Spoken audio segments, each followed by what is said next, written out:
On part de la station de Lunéville, la station Total. Direction Strasbourg.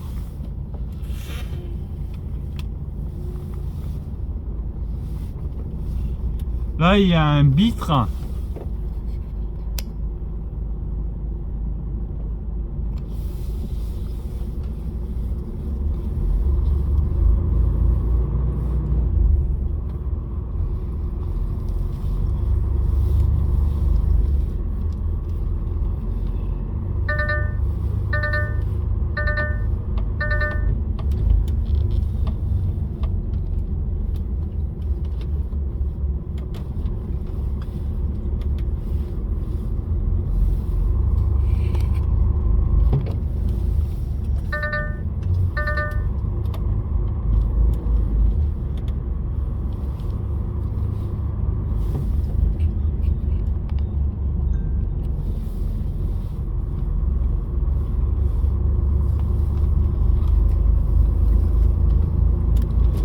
Donc on est le 1er janvier 2025.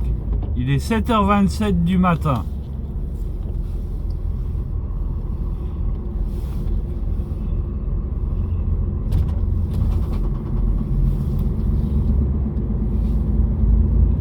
C'est le lever du soleil.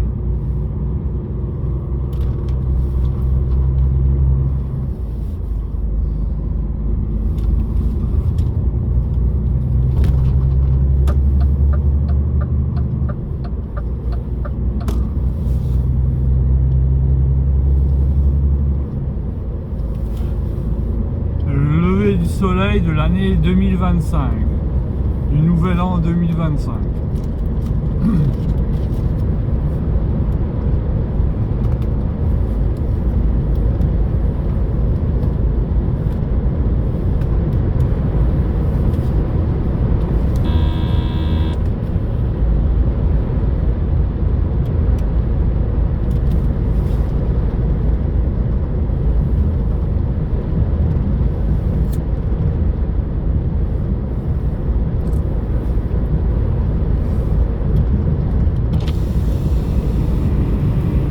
Nous sommes à Lunéville, enfin à la hauteur de Lunéville, nous sommes sur la Nationale 4. Ok Google, écoutez les informations. Voici les dernières actualités. Selon France Info, le flash, aujourd'hui à 7h21. France Info, le fil info de 7h20. En 2025, Volodymyr Zelensky veut mettre fin à la guerre avec la Russie. Le président ukrainien présente ses vœux pour la nouvelle année quasiment 3 ans après le début de l'invasion russe. L'Ukraine doit se battre sur le champ de bataille, dit-il, mais aussi à la table des négociations. Déclaration alors que Kiev craint un désengagement américain avec le retour de Donald Trump au pouvoir. En France, Emmanuel Macron a pris la parole pendant une dizaine de minutes. Hier soir, le chef de l'État reconnaît que la dissolution de l'Assemblée nationale a pour le moment semé division et instabilité. Avec le 1er janvier vient un lot de changement. Le moyen du paquet de cigarettes passe à 12,50 €. L'utilisation des titres restaurants est limitée au supermarché. Il n'est plus possible d'acheter des pâtes et des œufs. Concernant les logements, les passoires énergétiques classées G sont interdites à la location. Et puis le marché automobile en berne en France, les immatriculations de voitures neuves ont baissé de 3,2% en 2024. C'est le groupe Stellantis qui décroche le plus avec une baisse de 7%. Selon RFI, Journal Monde, aujourd'hui à 4h12.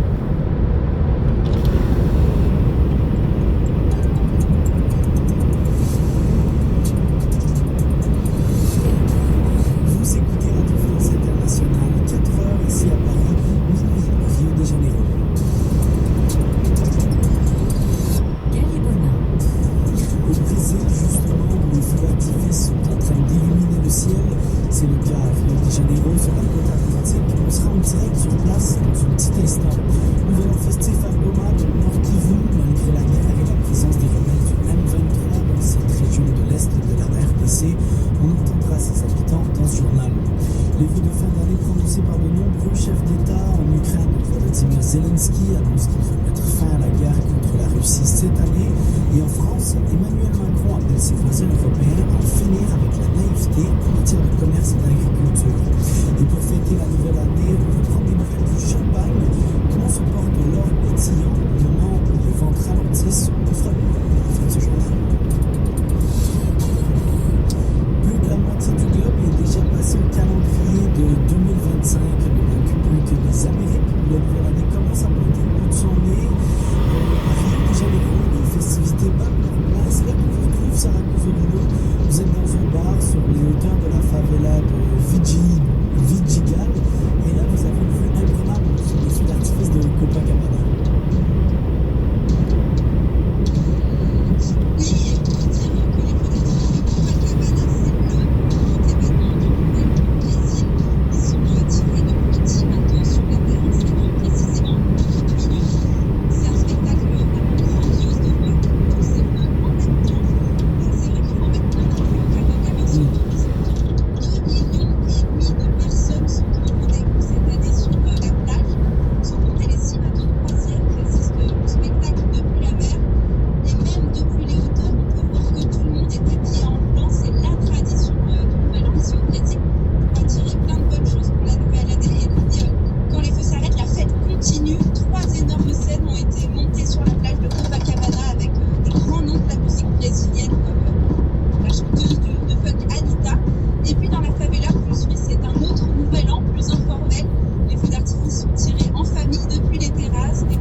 Cosolino en direct de Rio de Janeiro.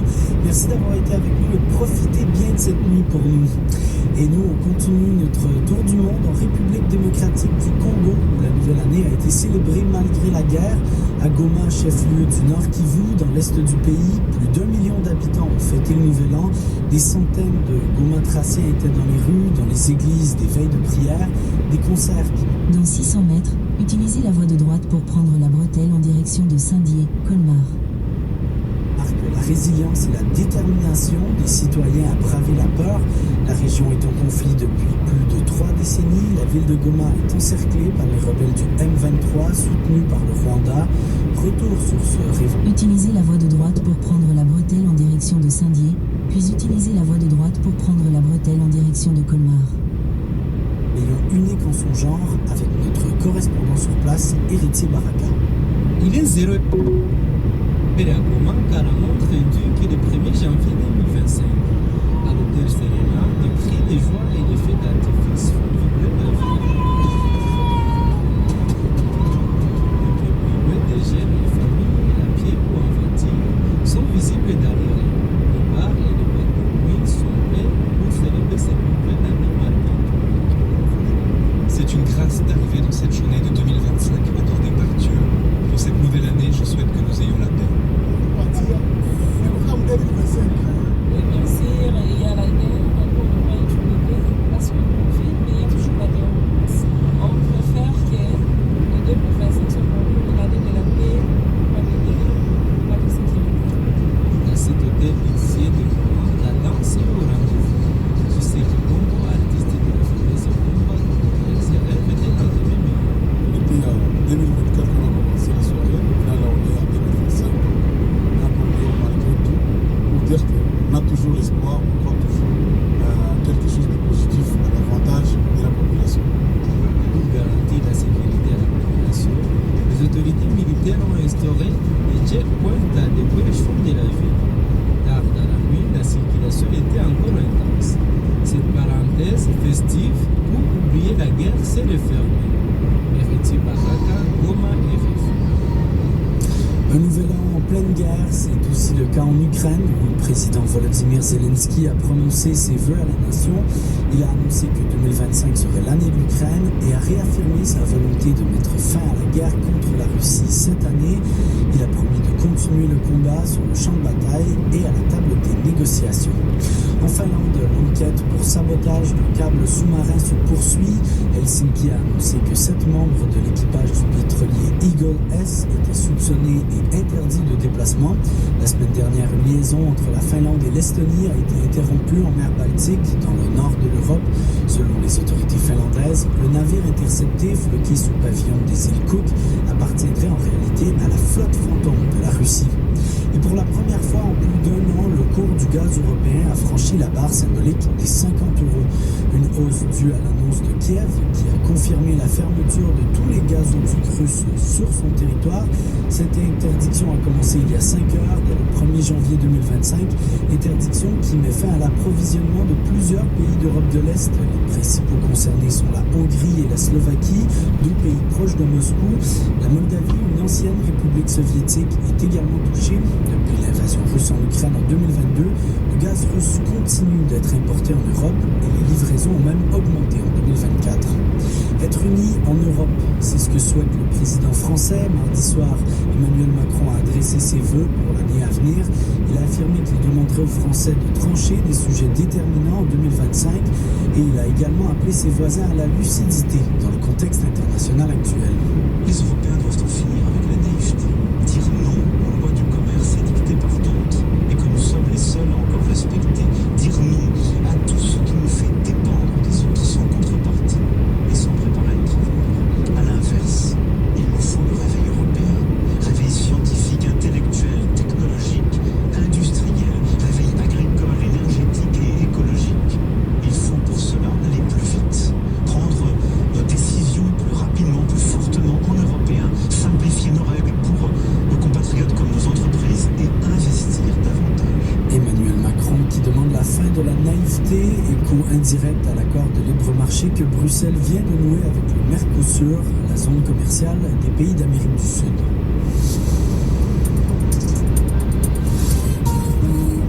En Corée du Sud, le président déchu Yoon Suk-yeol est visé par un mandat d'arrêt et de perquisition.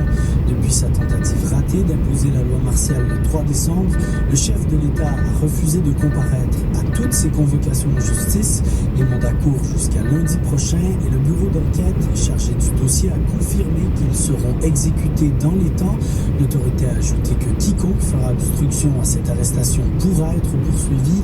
De son côté, l'avocat de Yoon Suk-yeol assure que les mandats émis contre son client sont illégaux et invalides. Et quoi de mieux pour célébrer la nouvelle année que du champagne? Malgré le temps des fêtes, les ventes du roi des vins sont en recul, mais le millésime 2024, lui, s'annonce toutefois très prometteur.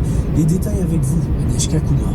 En 2024, les vignerons champenois l'assurent, le raisin était exceptionnel, mais il faudra attendre 18 mois pour goûter les fameuses bulles. Ce cru prometteur sera toutefois plus rare, car la récolte a été moins importante qu'attendu en raison des aléas climatiques. Si le champagne reste la boisson star des fêtes, les ventes sont en revanche en recul. Avec 270 millions de bouteilles vendues, la région se dirige vers une baisse de 10% comparé à 2023.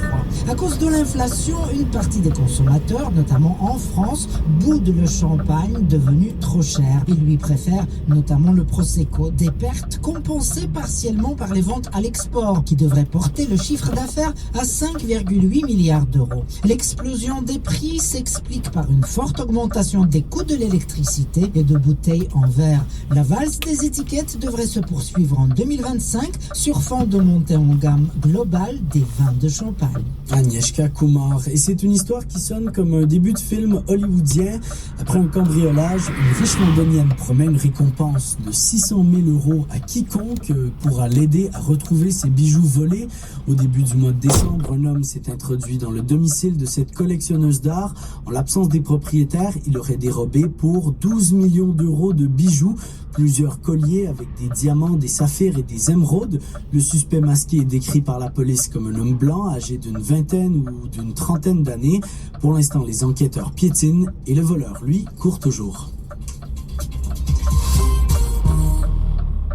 Selon RTL Le Journal, aujourd'hui à 6h17. Julien Courbet, ça peut vous arriver. Chaque année, il y a des petits malins, des escrocs tout simplement, qui vous envoient des mails pour vous expliquer que vous êtes un fraudeur en quelque sorte, en vous expliquant qu'il faut rapidement payer des sommes souvent très importantes. C'est plutôt bien ficelé. Ils prennent bien entendu le soin de vous mettre un lien qui va vous emmener sur un compte pour pouvoir payer. Donc si vous recevez ce genre de mail actuellement, méfiez-vous, ça sent quand même l'arnaque. Le journal des arnaques, c'est tous les matins à 11h. Et ça peut vous arriver sur RTL.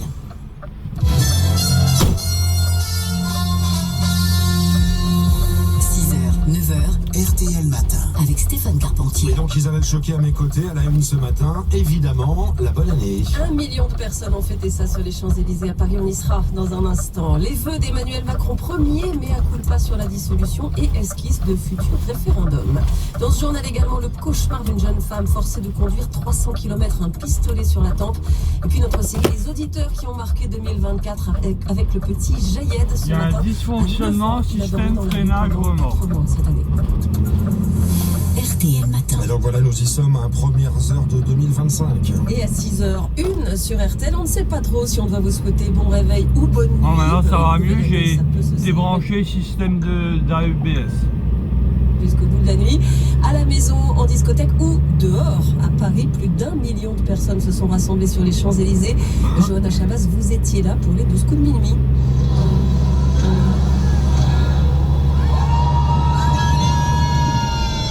Décompte sous un feu d'artifice, le ciel s'illumine de bleu, blanc, rouge et les yeux de Sonia se mettent à briller. Ça pétait partout, c'était beau, puis c'est la plus belle avenue du monde, plus tous ces arbres illuminés, c'est magnifique. Ils peuvent faire péter partout des feux d'artifice. Le plus beau feu d'artifice, c'est sur les Champs-Élysées, chez nous. Toute la soirée, l'avenue s'est transformée en piste de danse et de chant.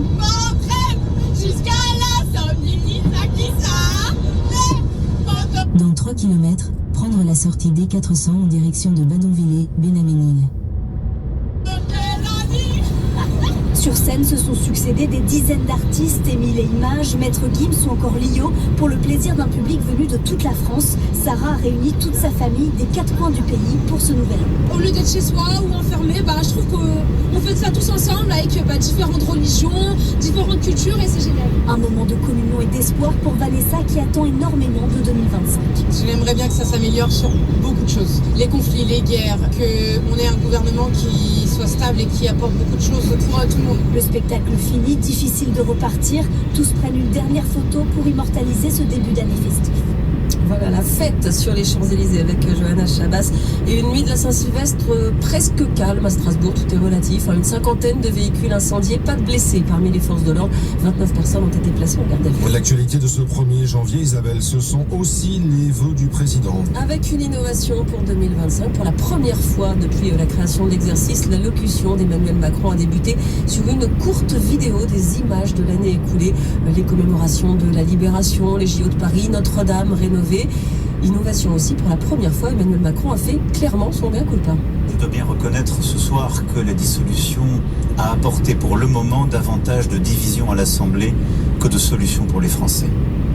Si j'ai décidé de dissoudre, c'était pour vous redonner la parole, pour retrouver de la clarté et éviter l'immobilisme qui menaçait. Mais dans 600 mètres, prendre la sortie D400 en direction de Badonviller, Bénamenil. La lucidité et l'humilité commandent de reconnaître qu'à cette heure, cette décision a produit plus d'instabilité que de sérénité et j'en prends toute ma part. Et face à la crise politique qui résulte de cette dissolution, prendre la sortie D400. Le chef de l'État a appelé au ressaisissement, Julien Vautrin. Oui, et même un ressaisissement collectif. L'Assemblée nationale qui doit, je cite, dans 400 mètres, au rond-point, prendre la deuxième sortie sur D400. Avoir dégagé des majorités, trouver, je cite à nouveau, un chemin de compromis. Le compromis, le mot est cité une seconde fois un peu plus loin, mais un compromis avec qui? Michel Barnier n'y est pas parvenu, François Bayrou n'a pas convaincu le Parti socialiste, il l'admettra quelques instants plus tard, Emmanuel Macron. La France vit une période de doute, une période de crise. Alors se ressaisir, d'accord, mais pour faire quoi, Julien? Eh bien d'abord et avant tout pour que la France se dote enfin, et avec des semaines de retard, d'un budget. Ensuite, se mettre d'accord sur des sujets simples. Emmanuel Macron est persuadé que ces sujets simples doivent pouvoir faire consensus. Il en a cité plusieurs. Faciliter la vie de tous ceux qui travaillent dur, Certes, c'est consensuel. Améliorer la sécurité du quotidien, ça l'est également. Meilleure instruction pour les enfants, juger plus vite la santé, les services publics de base. Tout le monde, en effet, y est favorable. Mais à ce stade, aucune réponse à ces sujets déjà débattus fait vraiment consensus. Il faut que la France, dit-il, soit attractive en tenant ses finances. J'y veillerai, assure Emmanuel Macron, oubliant un peu vite le dérapage des finances publiques ces dernières années, la dégradation de la note de la France par l'agence Moody's. Sur ce point, c'est sûr, aucun mea culpa. Julien Fautra du service politique d'RTL et Emmanuel Macron a aussi annoncé qu'il demanderait aux Français de trancher certains sujets déterminants pour préparer l'avenir. Ça laisse entrevoir des référendums. Isabelle, ce 1er janvier, ce sont aussi des changements de règles, de tarifs. Oui, par exemple, de nouvelles restrictions de circulation dans les villes de plus de 150 000 habitants. Une quinzaine de communes vont créer des zones à faible émission des ZFE et dans les 12 qui en ont déjà, certaines vont renforcer les règles. C'est le cas notamment à Lyon et à Paris. Du changement aussi dans les transports publics en Île-de-France. Le pass Navigo mensuel passe à 88,80 €. Mais en contrepartie, il y a désormais un ticket unique à 2,50 € pour circuler dans toute la région parisienne. Et puis la facture s'alourdit pour les fumeurs. Nouvelle hausse sur le paquet de cigarettes, jusqu'à 1 € en plus. La barre des 12,50 € est franchie, jusqu'à 13 € même pour la marque la plus chère. Voilà ces changements, bien sûr, on met tout ça en détail sur votre site rtl.fr. On en vient à cette histoire qui fait froid dans le dos, histoire d'une nuit de cauchemar entre Nanterre et Dijon. Oui, c'est une jeune femme qui a déposé plainte la semaine dernière. Bonjour Cindy Hubert. Bonjour. Elle raconte qu'elle a été braquée dans sa voiture par un homme qui l'a forcée à conduire sur près de 300 km. Oui, la jeune femme de 26 ans décrit un homme cagoulé qui réussit à s'asseoir dans sa voiture alors qu'elle vient de se garer à Nanterre. L'homme est armé d'un pistolet automatique. Il lui ordonne d'aller à Saint-Germain-en-Laye, puis à Poissy, puis à Rouen. Mais il change encore d'avis. Ce sera finalement Dijon. Et pour être sûr qu'elle obéisse, l'homme tire un coup de feu par la fenêtre sur la victime.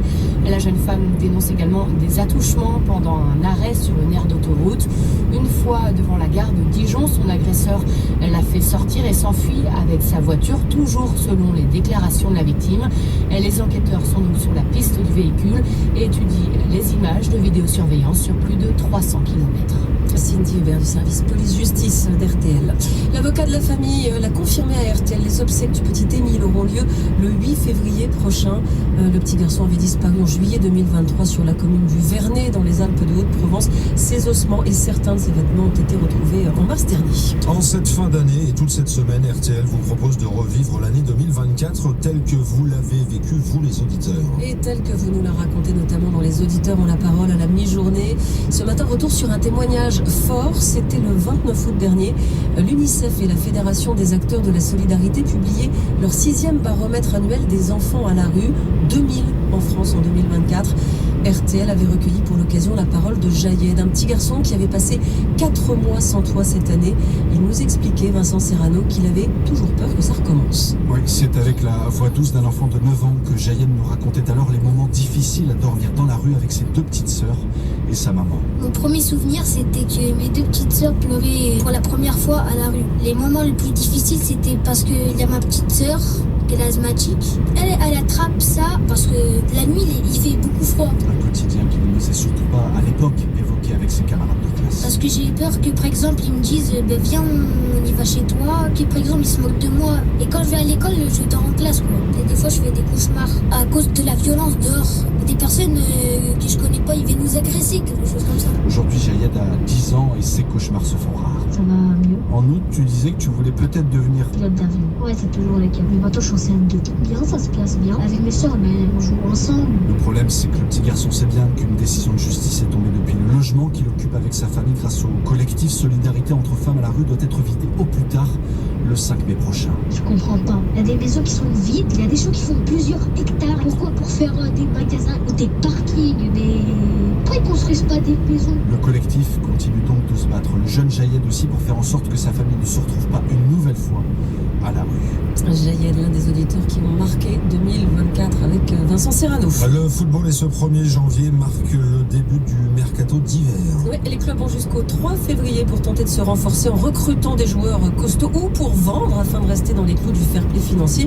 Et c'est plutôt ça la tendance 2025, c'est notre chasseur. L'an dernier, les clubs de Ligue 1 s'étaient montrés particulièrement dépensiers. 199 millions d'euros déboursés, de quoi en faire le championnat européen le plus entreprenant sur le marché. En 2025, la donne a bien changé pour les équipes françaises, piégées notamment par la baisse brutale des droits TV et qui devraient retrouver leur statut de vendeur, selon Vincent Chaudel, fondateur de l'Observatoire du Sport Business. Le fait qu'on retrouve cette position-là n'est pas nécessairement étonnant.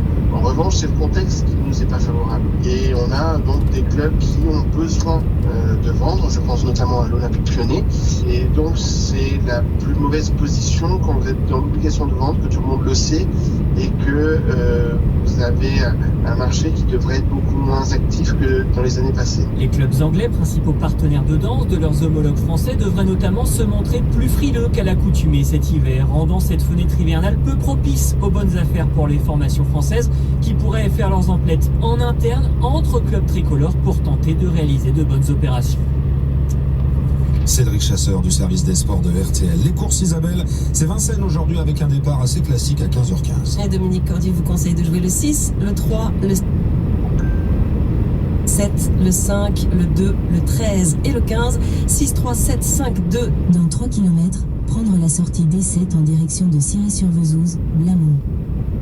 13, 15, l'outsider d'RTL. C'est le 7 caviarissime. C'est joli. C'est pas mal, hein. RTL.fr, les pronostics, vous allez cliquer quand vous le souhaitez, bien évidemment. Premier message. Selon RTL Langleco, hier à 7h51. Bienvenue aux gourmands qui rêvent d'une vraie bonne galette des rois sans y passer leur budget. Et aux petits et grands enfants qui comptent bien y trouver la fève. En ce moment chez Picard, retrouvez notre collection de galettes prêtes à cuire, comme notre galette des rois à la frangipane pour 6 personnes à seulement 6,99 €. Et pour profiter de la livraison à domicile ou du click and collect, rendez-vous sur picard.fr et l'appli Picard. Picard, pour le bon et le meilleur. 600 grammes, soit 11,65 € le kilo. Pour votre santé, bougez plus. RTL Matin. Merci de nous rejoindre, 7h42, c'est l'Angleco avec Marie Guerrier comme promis. Marie, les épargnants auront ce soir un peu plus d'argent sur leur livret. Parce que les intérêts de l'année sont versés plus souvent entre le 31 décembre et le 1er janvier ou dans les tout premiers jours de janvier. Des intérêts 2024 record, 17 milliards d'euros rien que pour les livrets A et les livrets de développement durable et solidaire. Vous le voyez là, l'écureuil assis sur son tas de noisettes. Les Français ont continué cette année à fortement épargner. La Caisse des dépôts parle même de surépargne. Le montant total de l'épargne en France est aujourd'hui de 6 000 milliards d'euros. Le plus gros est placé sur des assurances vie. Alors en 2020, il y avait eu un pic important, crise Covid, confinement, des dépenses limitées. Ça avait permis de mettre de côté. Ce n'était pas seulement en France d'ailleurs, la tendance était générale dans le monde. Mais Marie, depuis, nous, on continue à fortement épargner. Oui, le taux d'épargne, c'est-à-dire... Dans 600 mètres, prendre la sortie D7 en direction de Ciré-sur-Vesouse, Blamont. La part du revenu disponible qui peut être placée atteint aujourd'hui en France 18%. C'est une moyenne, tout le monde évidemment n'épargne pas dans les mêmes proportions, mais 18% c'est énorme en fait. Et les prévisions de l'INSEE comme celles de la Banque de France ne voient qu'un léger prendre la sortie D7. Réfléchissement de l'épargne en 2025. Alors, ces derniers temps, la hausse des taux d'intérêt a forcément joué. Le livret A est passé en un an et... Dans 300 mètres, au rond-point, prendre la première sortie sur D7. Mis d'une rémunération à 0,5% à un taux de 3%. Plus les taux sont élevés, plus on a envie d'épargner pour que ça fasse des petits. Cette surépargne révèle aussi probablement un manque de confiance dans l'avenir qui incite à la prudence. Mais y regarder de plus près, on voit quand même qu'avant la crise sanitaire, on était déjà autour de 15% de taux d'épargne. C'était déjà beaucoup. Après les Allemands, nous sommes les Européens qui mettent le plus d'argent de côté. Oui, Marie, c'est une habitude, une tradition en fait. On aime faire des réserves. Il y a un mot pour ça, thésauriser. Dans 600 mètres, au rond-point, prendre la deuxième sortie sur Couvent N4. Et qui vient du latin thésaurus, le trésor. On se constitue un trésor. J'ai retrouvé des articles de presse il y a 10 ans et 20 ans qui posent déjà cette question. Pourquoi les Français se prennent-ils pour des écureuils? Il y a une théorie sur le bon sens paysan. Se constituer un bas de laine pour maintenir son pouvoir d'achat en cas de coup dur ou pour assurer ses vieux jours. Les dernières statistiques de l'INSEE en 2023 montrent que les départements où les livrets A sont les plus remplis sont des départements ruraux. La Lozère, la Haute-Loire, l'Aveyron. Et que les plus de 65 ans détiennent la plus grosse part de l'argent placé sur les livrets A. Autre théorie pour expliquer cette surépargne, théorie que les économistes appellent l'équivalence ricardienne. Alors oui, ça paraît compliqué, mais en fait c'est très simple. Plus le déficit d'un État se creuse, au rond-point, prendre Couvent. Plus les citoyens épargnent. comme pour pallier la défaillance étatique ou anticiper un retour. Continuez sur N4 pendant 36 km. De manivelles telles que des hausses d'impôts, c'était le cas il y a 20 ans, ça y ressemble quand même beaucoup aujourd'hui. Marie, si on épargne, on consomme moins et c'est pas bon pour l'économie, ça va pas aider à combler le déficit. Ouais, vous avez raison, hein, c'est un problème. La consommation est le moteur de la croissance dans notre modèle économique. Parce que consommer, ça permet aux entreprises de tourner, d'écouler les marchandises, donc de payer leurs salariés, de créer de la richesse, bref, ça fait fonctionner le système. Tout est une question d'équilibre entre la consommation et l'épargne. Comment relancer la consommation qui est devenue bien faiblarde en France ? Le taux du livret A devrait baisser à 2,5% en février prochain. Bon, ça va pas vraiment suffire à pousser les Français à sortir massivement leur épargne, parce que ça reste un rendement intéressant. Alors, par le passé, le gouvernement a autorisé plusieurs fois nous sommes à la hauteur de Blam. Par exemple, de l'épargne salariale sur une période donnée avec un montant plafonné. Défiscaliser des sorties d'épargne comme pour l'assurance vie, ça peut aussi être une idée. Mais il va surtout falloir que les politiques recréent un climat de confiance pour convaincre l'écureuil de lâcher quelques noisettes. Un passionnant angléco de Marie Guerrier. Selon BFM, invité Good Morning Business, hier à 9h06. Conto, c'est le compte pro avec lequel c'est fait. Oui, allô, je suis directeur financier d'une PME et je... Oh, à l'instant. Allô ? Mais non, j'ai pas reçu tes notes de frais. Quoi ? Comment ça, le client a pas réglé la facture ? Avec Conto, accélérez vos finances pro. Gérez les dépenses de vos équipes, c'est fait. Simplifiez votre compta, relancez facilement vos clients. Oui, tout ça, c'est fait aussi. Rendez-vous sur conto.com pour découvrir le compte pro qui facilite la vie des PME. Conto, le compte pro qu'il vous faut. Ce podcast est réalisé avec le soutien de Conto. BFM Business et RMC Découverte présentent la matinale de l'économie. Good Morning Business, avec Laure Closier. 6h59 sur BFM Business. Bonjour à tous et bon réveil, c'est la matinale de l'économie qui commence. On est ensemble et en direct jusqu'à 9h. Emmanuel Macron présentera ses vœux ce soir. Objectif, tourner la page d'une année compliquée, la pire en matière d'instabilité politique. Raphaël Legendre sera avec nous à 7h50. Au-delà de la politique, le premier bilan qu'on peut tirer, il est déjà boursier. Paris est la seule place européenne à terminer l'année dans le rouge et avec quasiment moins 3%. Le 10 mai dernier, on célébrait les 8269 points sur le CAC 40. C'est loin, on a perdu depuis 300 milliards d'euros de capitalisation depuis la dissolution. Étienne Braque nous dira à 7h30 sur quel titre il fallait miser précisément pour gagner. Est-ce que les mauvaises performances du luxe, c'est pire que la dissolution pour le CAC 40? C'est la question qu'on posera à 7h45 à Olivier Aptan d'Alix Partner. Voilà où on en est le 31 décembre au milieu des décisions suspendues. À noter quand même que l'apprentissage a eu très chaud. Décret in extremis pour maintenir les aides avec tout de même un montant divisé par 3 pour les grandes entreprises. On va tout vous donner les détails dans un instant. L'actualité, c'est aussi avec Léo Dumas. Bonjour Léo. Bonjour Laure, bonjour à tous. Les titres de l'actualité. La réforme du RSA entre en vigueur demain. Mayotte debout. Le plan de l'État pour reconstruire l'île en 2 ans. Et puis les constructeurs automobiles européens espèrent un geste de Bruxelles avant ce soir. À 7h20, on va tenter d'apaiser vos cauchemars. La CRDS, sans douleur, avec Frédéric Rodriguez, président fondateur de R3. On va tenter de vous faire aimer, où ça va être difficile, le reporting de durabilité des entreprises. Good Morning Business, c'est parti.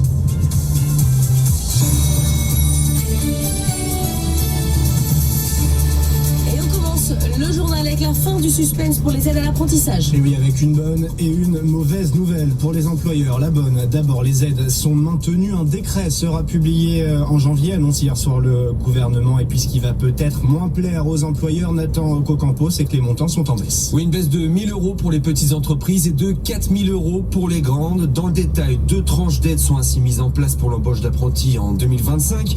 Une aide de 5 000 euros pour les entreprises de moins de 250 salariés et de 2 000 euros pour les grandes entreprises qui restent radar fixe à 500 mètres. Seront soumises aux mêmes conditions qu'aujourd'hui, notamment en ce qui concerne la proportion de contrats d'alternance dans leur effectif total. Ainsi, radar fixe à 300 mètres. Et avec ce décret, toutes les entreprises françaises pourront profiter d'une aide à l'embauche d'un apprenti l'année prochaine, et ce pour tous les niveaux de diplôme. Mais voilà, si dans le communiqué du gouvernement... Radar fixe à 100 mètres. ministre du Travail et de l'Emploi se réjouit d'une décision qui poursuit, je cite, la valorisation de cette voie d'excellence qui favorise l'insertion professionnelle des jeunes.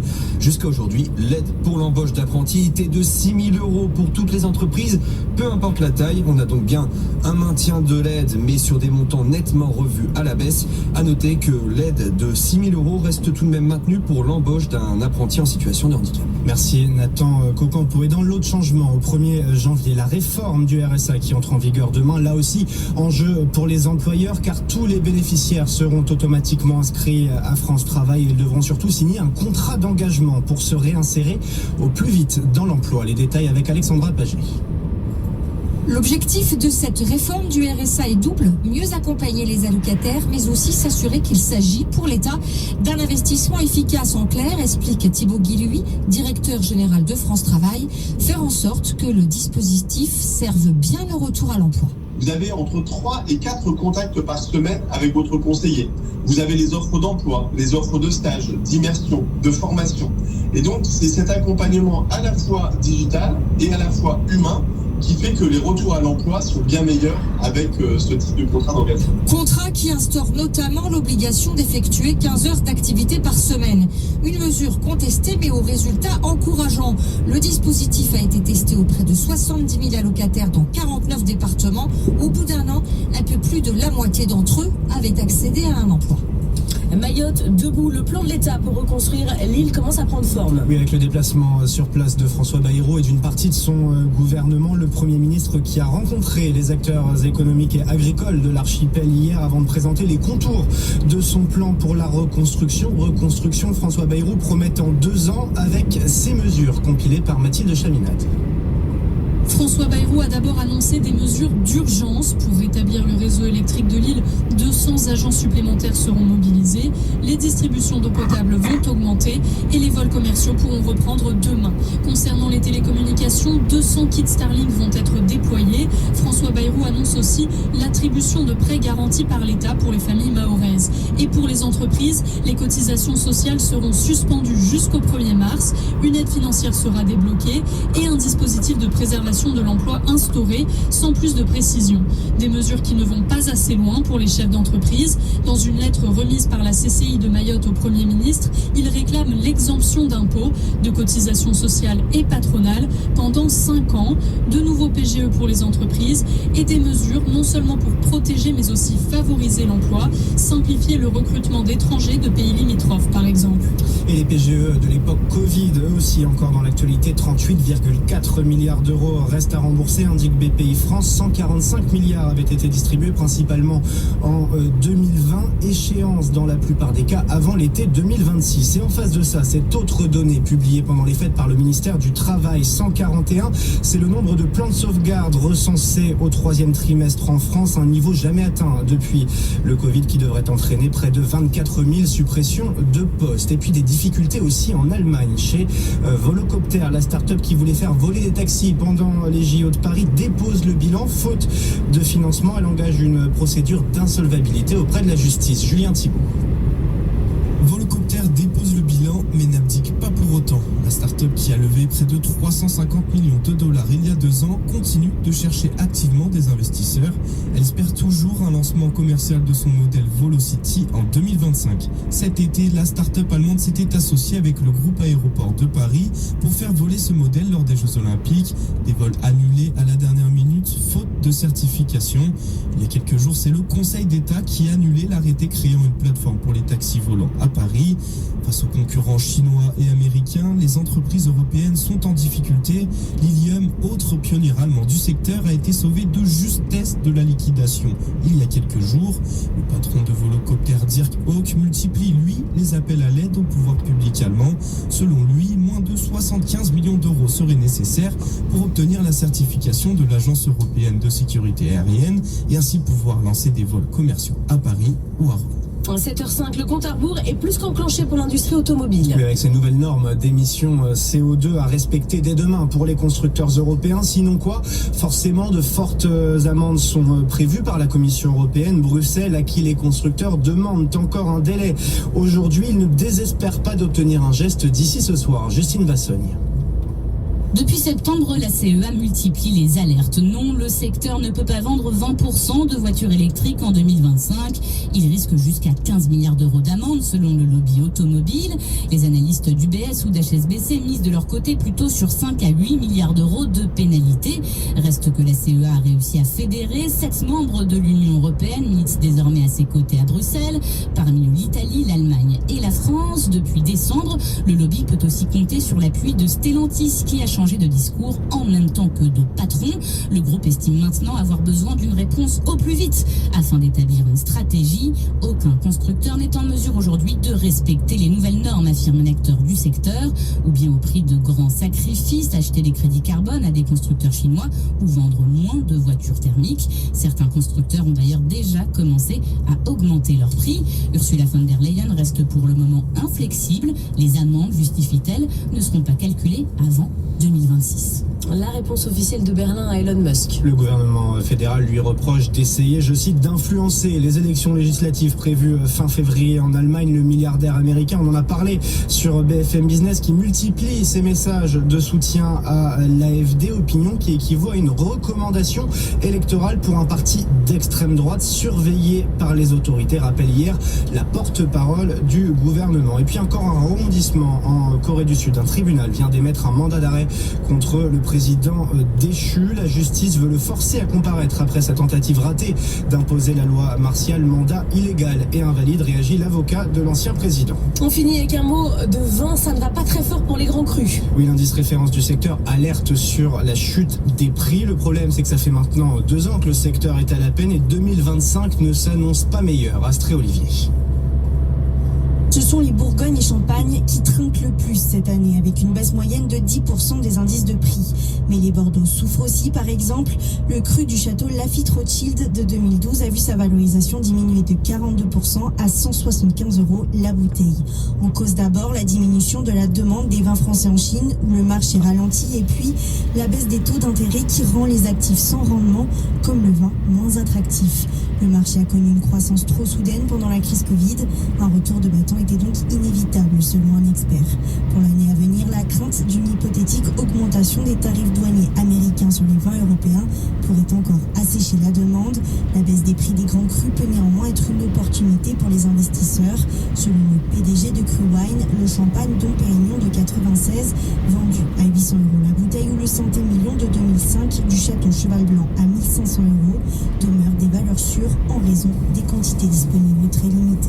7h09 sur BFM Business. Dans un instant, on va revenir sur l'interdiction officielle des logements G à la location. Ça commencera à partir de demain. Marie-Cœur de Rouen va nous dire pas de panique. Oui, elle est venue nous rassurer ce matin. Mais avant, c'est la bourse avec Étienne Braque.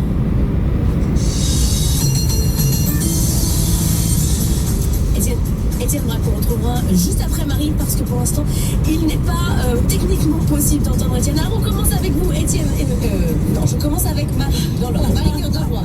Donc, cette interdiction officielle des logements G à la location, c'est à partir de demain. C'est un appel au calme que vous voulez lancer ce matin. Ce sont une fois n'est pas coutume, là. Oui, c'est pour ça que je suis un peu surprise. C'est pas plusieurs centaines de milliers de logements qui vont devoir sortir du marché locatif. Mais pourtant, la règle, c'est la règle. Oui, mais la règle, c'est la règle, mais on va respirer 2 minutes. En fait, il y en a certains qui, depuis des semaines, des mois, voire quelques années, jouent à se faire peur. Alors, c'est vrai que sur le papier, je suis d'accord, Laure, les chiffres, ils font un tout petit peu peur. On va les redonner, ces chiffres.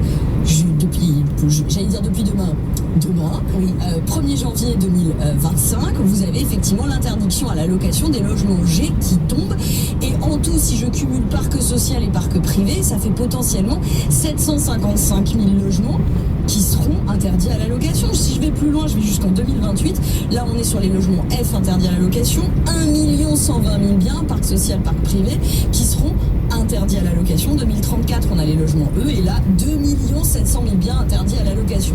Mais encore une fois, je mets énormément de conditionnels dans ces chiffres-là. D'abord, pour les E et pour les F, on a un tout petit peu le temps de faire les travaux. Et même pour les G, à partir de demain, figurez-vous que non, il va y avoir des dérogations dérogation pour les propriétaires bailleurs et qu'il y a un calendrier de mise en œuvre qui va être déterminé dans le cadre d'une proposition de loi qui avait été déposée il y a quelques semaines à l'Assemblée nationale. Mais ça vous a pas échappé que tout est arrêté, que tout le monde attend des évolutions, propositions. Il y a parfois des décrets, on en a sur l'apprentissage. Mais ça peut durer longtemps. Ça peut durer longtemps, mais on va là aussi éviter de tomber dans le catastrophisme. Alors d'abord, premier élément clé, ça fait déjà à peu près 3 ans et le vote de la loi climat et résilience que ces dérogations et ce calendrier de mise en œuvre, on l'avait en tête. Fallait juste l'écrire noir sur blanc à travers la proposition de loi dont je vous parle. Ensuite, cette proposition de loi, certes, elle est suspendue parce qu'on a eu quand même pas mal de bazar politique, c'est vrai, mais ça n'empêche, on sait qu'elle faisait l'unanimité ou quasiment l'unanimité à l'Assemblée, donc quand ce texte reviendra, il n'y a absolument aucune chance qu'il ne soit pas voté, il n'y a absolument aucune chance qu'il n'y ait pas une application rétroactive. Bref, ce que je veux dire aujourd'hui à nos auditeurs et téléspectateurs, c'est de prendre en compte ce qui sera dit explicitement dans cette proposition de loi. Premier élément, non, tous les biens G vont pas sortir du parc à partir de demain. C'est pas possible. Ce qui va se passer, c'est que ce sera juste interdit d'ouvrir un nouveau bail, de signer un nouveau bail sur un logement G. Pour ceux qui sont en cours, la question se posera au moment du renouvellement du bail. Donc on respire, par exemple, si vous avez signé en décembre dernier, vous avez 3 ans quand même, hein, donc en ce mois de décembre, vous avez 3 ans pour faire les travaux, donc quand même on se calme. Ensuite, les fameuses dérogations dont je vous parlais, là aussi on s'en doutait, ça va juste être écrit noir sur blanc. Typiquement, les copropriétés. Si vous êtes propriétaire bailleur dans une copro, que pour faire les travaux nécessaires, vous avez besoin du vote de tous les copros en Assemblée Générale et que vous l'avez pas, là aussi, vous n'aurez pas l'obligation de rénovation, vous ne serez pas soumis aux mêmes obligations que les autres. Si vous avez les architectes des bâtiments de France qui s'opposent aux travaux qui seraient nécessaires, même chose. Si c'est votre locataire qui refuse les travaux, on ne va pas non plus vous pénaliser là-dessus. Donc vous voyez qu'il y a quand même des dérogations qui vont être inscrites noir sur blanc, dont on savait qu'elles allaient être créées. Donc pas de panique là-dessus. Enfin, quand même, un petit mot pour les locataires. Là, pour le coup, eux, ils vont devoir attendre que la proposition de loi soit véritablement votée, puisqu'en l'occurrence, elle prévoit que pour les propriétaires qui n'auraient pas de dérogation et qui continueraient à leur louer un logement G, eh bien, ces locataires pourront obtenir une baisse de leur loyer en attendant que le propriétaire fasse les travaux. Mais du coup, ça va pas faire exploser les contentieux, parce que là, vous êtes locataire d'un logement G, vous commencez par ça, par demander une petite ristourne ou... Alors, c'est le sujet, parce qu'en fait, cette proposition de loi, elle visait justement à éviter toute une série de contentieux. Mais encore une fois, je vous dis, il y aura une application rétroactive. La proposition de loi va être votée. Ce que je veux dire, moi, aux propriétaires qui nous écoutent, si vous êtes de bonne foi, c'est-à-dire que vous pouvez pas faire les travaux, mais parce que vous avez tout un tas d'éléments pratico-pratiques qui vous empêche de faire ces travaux-là, surtout ne vous précipitez pas pour retirer votre bien de la location, d'autant qu'en plus, dans cette proposition de loi, les députés à l'origine nous disent par exemple que dans les copropriétés, vous avez environ 250 000 logements en copro qui de fait ne tomberont plus sous le coup de l'obligation grâce à cette proposition de loi. Donc ne vous précipitez pas, vraiment, je pense qu'il n'y a pas urgence. Ensuite, bon, juste quand même, pour ceux qui peuvent encore le faire, faites les travaux, on l'a vu et on va le voir ce matin grâce à des chiffres des notaires. Globalement, il y a une valeur verte qui s'est créée qui vous permet quand même de rentabiliser les travaux que vous allez faire quand vous voyez les écarts de prix. Pas à fond perdu, quoi. Exactement. Ça se rattrape sur le loyer. On parle beaucoup de l'usage où c'est difficile de rentabiliser, mais en réalité, à la revente, vous voyez très bien qu'une passoire thermique aujourd'hui, elle peut se vendre, mais 15-20% moins cher qu'un logement D, et alors parfois 50% moins cher qu'un logement A ou B. Donc vous avez tout intérêt à faire les travaux. Alors ça dépend un peu du prix au mètre carré en fonction de là où vous habitez. Exactement, mais vous verrez avec Nathan Cocampo, parce qu'on a quand même cumulé pas mal. Ne racontez pas tout. Je ne tease pas, mais quand même. Et puis dernier élément quand même, surtout à ceux qui veulent faire les petits malins et bifurquer leurs biens sur Airbnb & Co, la location saisonnière. Oui. Alors figurez-vous que là pour le coup, vous n'avez pas besoin d'attendre. Il y a déjà une loi qui a été promulguée il y a quelques semaines. Globalement, vous ne pouvez pas changer l'usage d'un bien sur le parc locatif vers le saisonnier. Il faut qu'il soit au moins E aujourd'hui. Donc si vous êtes G, ça sert à rien d'essayer. On peut pas faire le malin. Merci beaucoup Marie-Cœur de Roy. Dans un instant, on reparlera de la CSRD, autre cauchemar pour une partie de ceux qui nous écoutent. Mais avant, je déteste quand on a promis la bourse et qu'on le fait pas. Étienne Braque. Étienne, enchaîne l'activité des services montre des signes de reprise. En effet, avec un PMI qui est sur des PO de 9 mois. Donc visiblement, les promesses de Pékin depuis septembre, octobre, novembre commencent à faire leur effet. D'autant plus que là, c'est intéressant de voir que Xi Jinping, qui a présenté ses vœux, là, ces dernières heures, via des médias d'État, vient à nouveau de répéter que l'année prochaine, il y aura une politique plus proactive. Bon, il en faut plus pour faire remonter les indices chinois qui perdent plus de 1% ce matin, que ce soit du côté de Shanghai mais également du côté de Pékin, puisque les dernières promesses ne sont pas concrètement réalisées en mesure. Donc vous avez quand même une certaine forme de prudence ce matin en Asie. Dans le sillage de Wall Street, vous avez 3 indices américains qui ont lâché plus de 1% hier soir à la clôture. Un mot quand même de l'once d'or dont on parle assez peu ces dernières semaines parce qu'il n'est plus sur des records mais il en est proche, $2 600 avec un très beau plus 27% depuis le début d'année pour l'once d'or qui signe sa meilleure performance annuelle depuis 2008. Xi Jinping qui a aussi dit qu'il œuvrerait à la paix mondiale, donc ça fait beaucoup de travail. Un mot de Wall Street, il y a eu un avant et un après Noël. Oui, puisque quand vous regardez les 3 dernières séances, vous avez Wall Street qui a rendu 2% après avoir gagné plus de 3% sur les séances du 20 au 24, c'est-à-dire que historiquement les dernières séances de l'année sont positives. Là ça s'est vu juste avant Noël, le rallye de Noël, et puis une fois que Noël est passé, Wall Street s'est remis à baisser. Quand vous regardez les contrats futurs, ils sont à nouveau en baisse ce matin. Des stratégistes qui sont beaucoup plus prudents. Alors il ne faut pas s'alarmer de ces -2 en l'espace de 3 séances, je vous rassure. Vous avez un S&P qui gagne toujours plus de 25% depuis le début de l'année, un Dow Jones qui gagne 13%. Il faut revenir à 2021 et à la sortie du Covid pour retrouver de si belles performances annuelles. Et puis surtout, en l'espace de 2 ans, le S&P gagne toujours plus de 50%. Mais c'est vrai que quand vous regardez un petit peu sur ce plateau et ailleurs, les stratégistes se disent tiens, les marchés américains sont un petit peu survalorisés en ce moment. 7h30, vous nous direz sur quelle valeur il fallait miser en 2024 pour être dans le vert. Mais avant, on fait les flops 2024 de l'intelligence artificielle. Good Morning Business, Culture IA. Hier, Anthony Morel, c'était les coups de cœur. Là, clairement, ce sont les déceptions. Qu'est-ce qu'il ne fallait pas acheter en 2024 ? Alors, il y a eu un certain nombre de grosses déceptions et je vais faire mon mea culpa un peu aussi parce que vous avez trouvé ça génial aussi sur le groupe. Oui, et j'en ai fait un peu la promotion d'une certaine manière, notamment du Rabbit, alors qui est un petit appareil qui était censé être le nouveau form factor qui intégrait l'intelligence artificielle et qui pourrait potentiellement même remplacer nos smartphones. Bon, personne n'a remplacé son téléphone avec ça en définitive, donc c'est un petit appareil qui ressemble à un jouet pour enfants, un petit Tamagotchi, un boîtier rougeant, très joli, c'est vrai très séduisant sur le papier parce que cet objet qui intègre ChatGPT, enfin une intelligence artificielle générative, était capable normalement de me servir de secrétaire personnel. C'est-à-dire que je lui parle et il pouvait faire des trucs pour moi. C'est-à-dire je lui demandais par exemple réserve-moi un VTC pour aller à telle adresse et c'est lui qui se débrouillait pour aller sur l'application, cliquer les menus, les sous-menus et commander pour moi le VTC. Même chose pour des vacances, même chose si je veux commander des sushis dans un restaurant.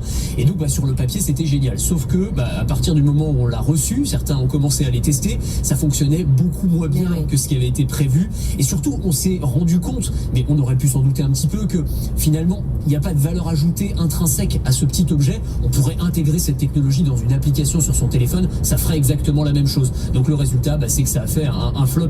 Radar fixe à 1000 mètres. Monumental. On peut aussi parler de l'AI Pin, je sais pas si vous vous souvenez, c'était ce petit badge qui envoyait en fait sur votre main des informations, là encore avec de l'intelligence artificielle embarquée. Ça devait être la nouvelle révolution, là encore un objet qui était censé pouvoir remplacer nos smartphones. Finalement il s'en est vendu 10 000 et l'entreprise cherche un repreneur. Donc voilà, c'était pas des... Radar fixe à 500 mètres. Grande réussite. Autre déception, les PC IA. Oui, absolument. Alors là encore, on nous avait promis monts et merveilles. Tous les fabricants de PC se sont mis à intégrer ce qu'on appelle des NPU, c'est-à-dire des puces spécifiquement conçues pour optimiser les fonctionnalités intelligence artificielle. Radar fixe à 100 mètres. Et c'est vrai que là encore, c'est assez séduisant sur le papier, c'est-à-dire que ces ordinateurs, ils sont... Radar mobile à 300 mètres. C'est pouvoir traiter plus rapidement toutes les tâches liées à l'intelligence artificielle. Radar mobile à 100 mètres. Artificielle tout en consommant beaucoup moins d'énergie, sauf que en fait on se rend compte que ça coûte beaucoup plus cher et qu'il n'y a pas encore ce qu'on appelle des killer apps, c'est vraiment des applications qui font qu'on a envie de dépenser plus cher pour avoir accès à ces PC. Et donc le résultat c'est qu'il y a moins de 10% des PC qui sont aujourd'hui des PC dopés à l'intelligence artificielle. Alors on est peut-être un petit peu tôt dans la révolution. Le cabinet Forrester dit par exemple qu'à partir de 2027 ça pourrait commencer à décoller, mais bon pour l'instant on en est encore très très loin et il n'y a pas vraiment urgence à s'équiper de PC. Il y a des PC classiques font très bien l'affaire pour l'instant. Dernière déception, et ça va nous faire le lien avec le talk d'après sur la CSRD. Je sais que Frédéric Rodriguez nous écoute, je le vois en visio d'ici. C'est la question de la réglementation en Europe. Là, ça nous fait prendre du retard. Très clairement. On a eu plein d'exemples de produits et de services IA qui sortent aux États-Unis et un peu partout dans le monde et qui arrivent en Europe en version dégradée à cause de la réglementation européenne, DSA, DMA et aussi l'IA Act.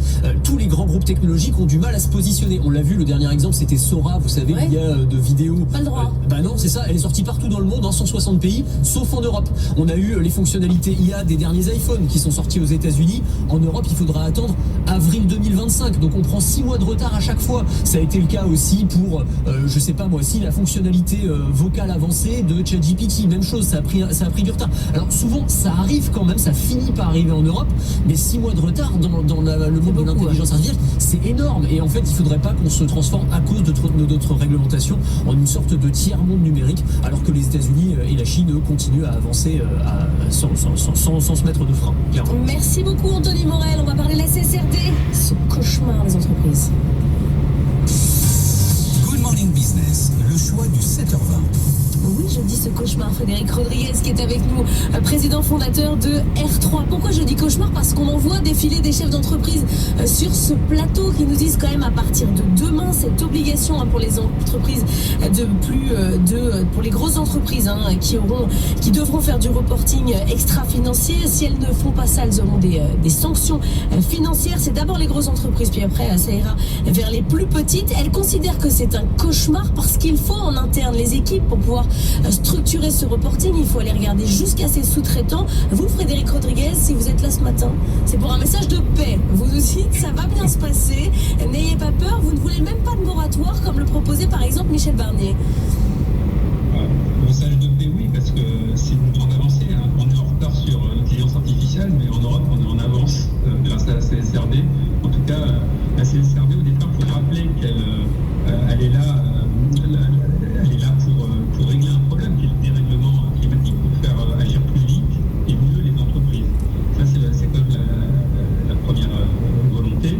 Ensuite, bien évidemment, on voudrait aussi uniformiser en fait l'ensemble de ces informations, ce qui va permettre de comparer les entreprises entre elles. On leur laisse le temps de faire. Dans une première étape, ce n'est pas punitif. Voilà, donc les entreprises vont avoir le temps, ça parce qu'elles ne répondront pas à certains critères ou qu'elles ne mettront pas en place des actions, qu'elles vont être punies. Donc il y a quand même un peu de temps, il y a quand même aussi pas mal d'allègements. Et pour l'instant, donc ça a concerné en 2024, un reporting en 2025, les entreprises de plus de 500 personnes qui étaient cotées en bourse. Et là, effectivement, ça concerne à peu près 6 000 entreprises, qui sont les entreprises de plus de 250 salariés, un chiffre d'affaires de 50 millions d'euros et un total bilan de 25 millions. Enfin, il faut 2 critères sur les 3 pour être éligible à ces services. Et concrètement, qu'est-ce qu'il faut fournir comme élément pour être dans les clous? Dans 600 mètres, au rond-point, prendre la deuxième sortie et continuer sur N4 en direction de Strasbourg, Saverne. Ouf. Alors, il y a un certain nombre de choses à mettre en place. Donc, il y a des critères extra-financiers qui ont été mis en place. Alors, avec un gros avantage quand même en France aussi, je le dis, puisque en France, on est assez bon élève sur ces sujets-là. Et on a ce qu'on appelle la DPEF, qui est une déclaration de performance extra-financière qui existe déjà et qui est déjà mise en place par 5000 entreprises à peu près en France. Donc, il y a déjà tout un tas en fait, d'informations financières et extra-financières qui sont à disposition des entreprises par cette DPEF, donc ça concerne les 6000 entreprises à peu près qui vont être concernées par ça. Elle doit faire aussi au rond-point, prendre N4. Une étude de double matérialité, ce qui va permettre de positionner l'entreprise. Dans 500 mètres, prendre E25, A4 vers Saverne, Haguenau légèrement à droite. Sur les différents impacts, donc quels sont les sujets pour lesquels elle a beaucoup d'impact, cette entreprise, et quels sont les sujets qui constituent un risque pour cette entreprise. Donc c'est aussi plutôt positif, puisque ça permet de réfléchir et de voir comment se positionne son entreprise, son activité, par rapport à ses parties prenantes, par rapport justement à ces risques climatiques. Mais j'entends votre discours qui est de dire il n'y a que du bon à prendre dans la CSRD, mais c'est aussi parce que quand il y a un problème, il y a une entreprise qui se crée, vous vendez du conseil. Pour les boîtes comme vous, c'est du pain béni, parce que des règles comme ça, il y en a plein aussi sur les questions RH. Les entreprises ont besoin d'aide, clairement, elles ne peuvent pas s'en sortir toutes seules. Alors, prendre E25 légèrement à droite, puis rejoindre A4. Oui, il y a eu un certain nombre de réglementations. Et moi, je fais de la performance environnementale et sociétale pour les entreprises depuis 2009. En 2009, on parlait parlait déjà d'un règlement climatique et de l'urgence, et il ne se passait pas grand-chose. Donc, on a été obligé de mettre un peu de réglementation pour faire avancer les choses, et ça fait quand même bouger les lignes. Voilà, maintenant, il y a deux façons d'aborder cette réglementation. Soit on l'aborde effectivement de façon minimale, c'est-à-dire je dois cocher la case et je dois répondre à cette réglementation et je ne vais pas en tirer de valeur. Soit, et c'est vraiment... Continuez sur A4 pendant 42 km. L'objet en fait de cette CSRD, c'est d'en tirer quand même le meilleur et d'essayer aussi de créer de la valeur pour son entreprise. C'est vraiment ça l'avantage. Alors, nous, on a signé une centaine de missions CSRD sur 2024. On rencontre des entreprises bien sûr qui ont peur, bien sûr, quand il y a une nouvelle réglementation, quand il y a des choses à traiter qui sont nouvelles, qui vont pouvoir capter de la donnée, effectivement, ça peut poser problème. On est là pour ça, pour les aider, pour les mettre en place et surtout pour mettre en action en fait ces plans d'action qui vont être décidés par l'entreprise et le faire à son rythme et aussi donc en tirer de la valeur. Il y a beaucoup de valeur à tirer. Parce que c'est ça la question que je voulais vous poser, c'est-à-dire qu'en tirer de la valeur, d'accord, mais ça veut dire quoi? C'est-à-dire qu'à un moment donné, j'arrive à baisser mes coûts, j'arrive à baisser mes charges sur un certain nombre de points, j'arrive à le transformer en stratégie financière. Oui, en fait, la CSRD, elle relie la performance extra-financière et la performance financière. D'ailleurs, c'est aussi une opportunité pour l'entreprise, parce que quand on est avec la RSE, on va dire, et tout ce qui est autour de la RSE, donc le carbone, la performance énergétique, en fait, ces sujets étaient traités plutôt par des directions RSE qui n'avaient pas vraiment accès à la finance. Aujourd'hui, avec la CSRD, puisque ça inclut aussi des critères financiers et pas que des critères extra-financiers, c'est la direction financière dans les entreprises. Ça, pour vous, ça change tout. Ça change tout. Le fait qu'on ait placé justement la norme ailleurs, dans une autre direction, ça change tout. Ça va changer beaucoup de choses, oui, puisque en fait, ça relie vraiment la feuille de route business, d'investissement d'entreprise avec la feuille de route environnementale, et on va pouvoir trouver le meilleur en fait. Et effectivement, quand on crée de la valeur extra-financière, on peut aussi créer de la valeur financière. Alors, il y a des choses simples. Quand on réduit sa facture énergétique, quand on réduit le carbone, mais aussi on peut aussi s'apercevoir son entreprise, elle est mal positionnée sur son business parce que justement elle a des risques climatiques, donc faire évoluer son business. On peut répondre aussi comme à une demande citoyenne, à une demande de consommateurs qui est de plus en plus forte sur la transparence, sur des produits plus éco-conçus. Voilà, donc il y a aussi des avantages aussi d'image, de marque. On peut aller tirer ces actions. Alors maintenant, je ne dis pas que ça marche, je comprends la peur des entreprises, et c'est vrai que sur certains secteurs, c'est plus compliqué que sur d'autres, vraisemblablement. Donc là, il y a la directive qui une demande pour un allègement du package CSRD. Donc il est probable qu'effectivement, encore un peu d'allègement, peut-être qu'il y en a déjà eu pas mal. Peut-être que pour certains secteurs, il va falloir reprendre certains critères, il va falloir alléger la mise en place de certains critères. Mais globalement, c'est lancé à l'échelle de l'Europe. C'est une opportunité énorme aussi pour comparer les entreprises entre elles dans quelques années et de favoriser et de récompenser celles qui ont fait des efforts en fait, et qui vont créer aussi notre valeur. Ne jetez pas toutes les normes, il y a des choses bonnes à prendre. Merci beaucoup Frédéric Rodriguez d'avoir été avec nous ce matin dans la matinale de l'économie. Dans un instant, on va tirer le bilan boursier de l'année 2024. Il fallait faire du stock picking précis, acheter Hermès et pas LVMH, la gestion sectorielle a du plomb en l'aile. A tout de suite.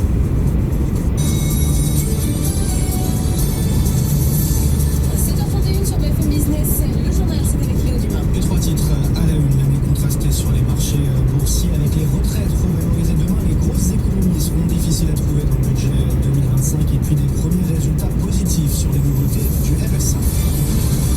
2024 aura donc été une année très contrastée en bourse, moins 3% à Paris, plus 8% pour le stock 50, plus 24% pour l'indice S&P et même plus 30% pour le Nasdaq. Étienne Braque, on fait le bilan avec vous. On a donc une année pleine de surprises et pleine de distorsions aussi entre les régions et entre les secteurs. En effet, on est vraiment rentré dans le dur du stock picking comme vous disiez, parce que ces 2-3 dernières années en fait tout montait. Donc c'est-à-dire que c'était assez facile, vous achetiez un secteur et puis hop, c'était banco. Là on rentre dans le dur, c'est-à-dire qu'on est en période de ralentissement économique où vous avez des acteurs en fait qui sont plus du tout à la même échelle. L'exemple le plus parlant, c'est le secteur du luxe. Regardez Hermès qui continue de cartonner, plus 20%, LVMH moins 13%, Kering moins 40%. Si vous prenez les traitements anti-obésité, on en a beaucoup parlé, c'est super, bah ouais, et là Lilly plus 30%, mais Novo Nordisk n'est plus du tout sur ses records historiques et va même perdre 10% sur l'ensemble de l'année 2024. Dans la tech, il faut jouer l'IA. Nvidia, c'est cher, bah oui, mais bon, ça fait x3 depuis le début de l'année, Broadcom x2, TSMC x2, Intel moins 60%, AMD qui n'est pas en retard, hein. Un petit peu quand même, mais ils ont quand même des puces dédiées à l'intelligence artificielle, moins 11%. La tech européenne, assez rare en bourse, SAP plus 70%, Dassault Systèmes qui fait des logiciels également, moins 23%. Puis alors dans le secteur de la défense, là aussi vous avez des distorsions énormes. Rheinmetall a doublé cette année, Leonardo plus 70%, quand Dassault Aviation et BAE Systems et Thales finissent quasiment stables, avec des échelles qui sont totalement différentes entre ces entreprises, des technologies aussi, et puis surtout les ETF, la gestion passive qui est arrivé derrière. Et puis en fait quand vous achetez des gestions passives, et ben vous achetez pas en fait une valeur en particulier, vous achetez un indice, et donc plus vous êtes dans un indice, et donc plus en fait il y aura des mouvements acheteurs derrière l'exécution de cette ordre. En 2024, il fallait soit acheter un ETF, soit faire du stock picking, mais pas dans l'entre-deux. Totalement. Les performances et les collectes, on en reparlera en fin de semaine, c'est extraordinaire. On parlera du luxe à 7h45 avec Olivier Aptan d'Alix Partner. Est-ce que c'était plus mauvais le luxe pour le CAC 40 que la dissolution? C'est la question qu'on lui posera. On poursuit avec l'actualité internationale. Les déclarations de Xi Jinping à l'instant, le président chinois qui appelle à la mise en œuvre d'une politique macroéconomique plus proactive en 2025. Il s'agit de viser plus d'efficacité et d'accélérer la mise en place d'un nouveau modèle de développement. Xi Jinping, dont on découvre aussi ce matin les vœux qu'il adresse à Vladimir Poutine, le président chinois, promeut, je cite,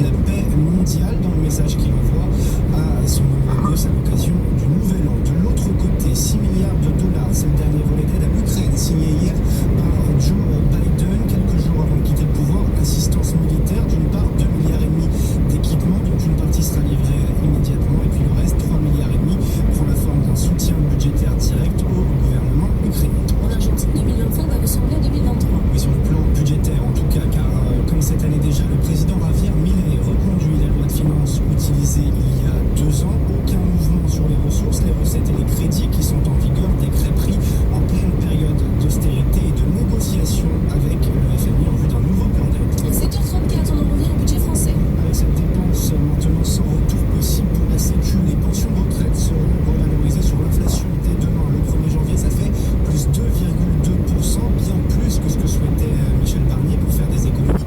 De quoi donc enfin mettre François Bayrou et Éric Lombard encore plus dans le dur pour réduire les dépenses. Thomas Aspectos.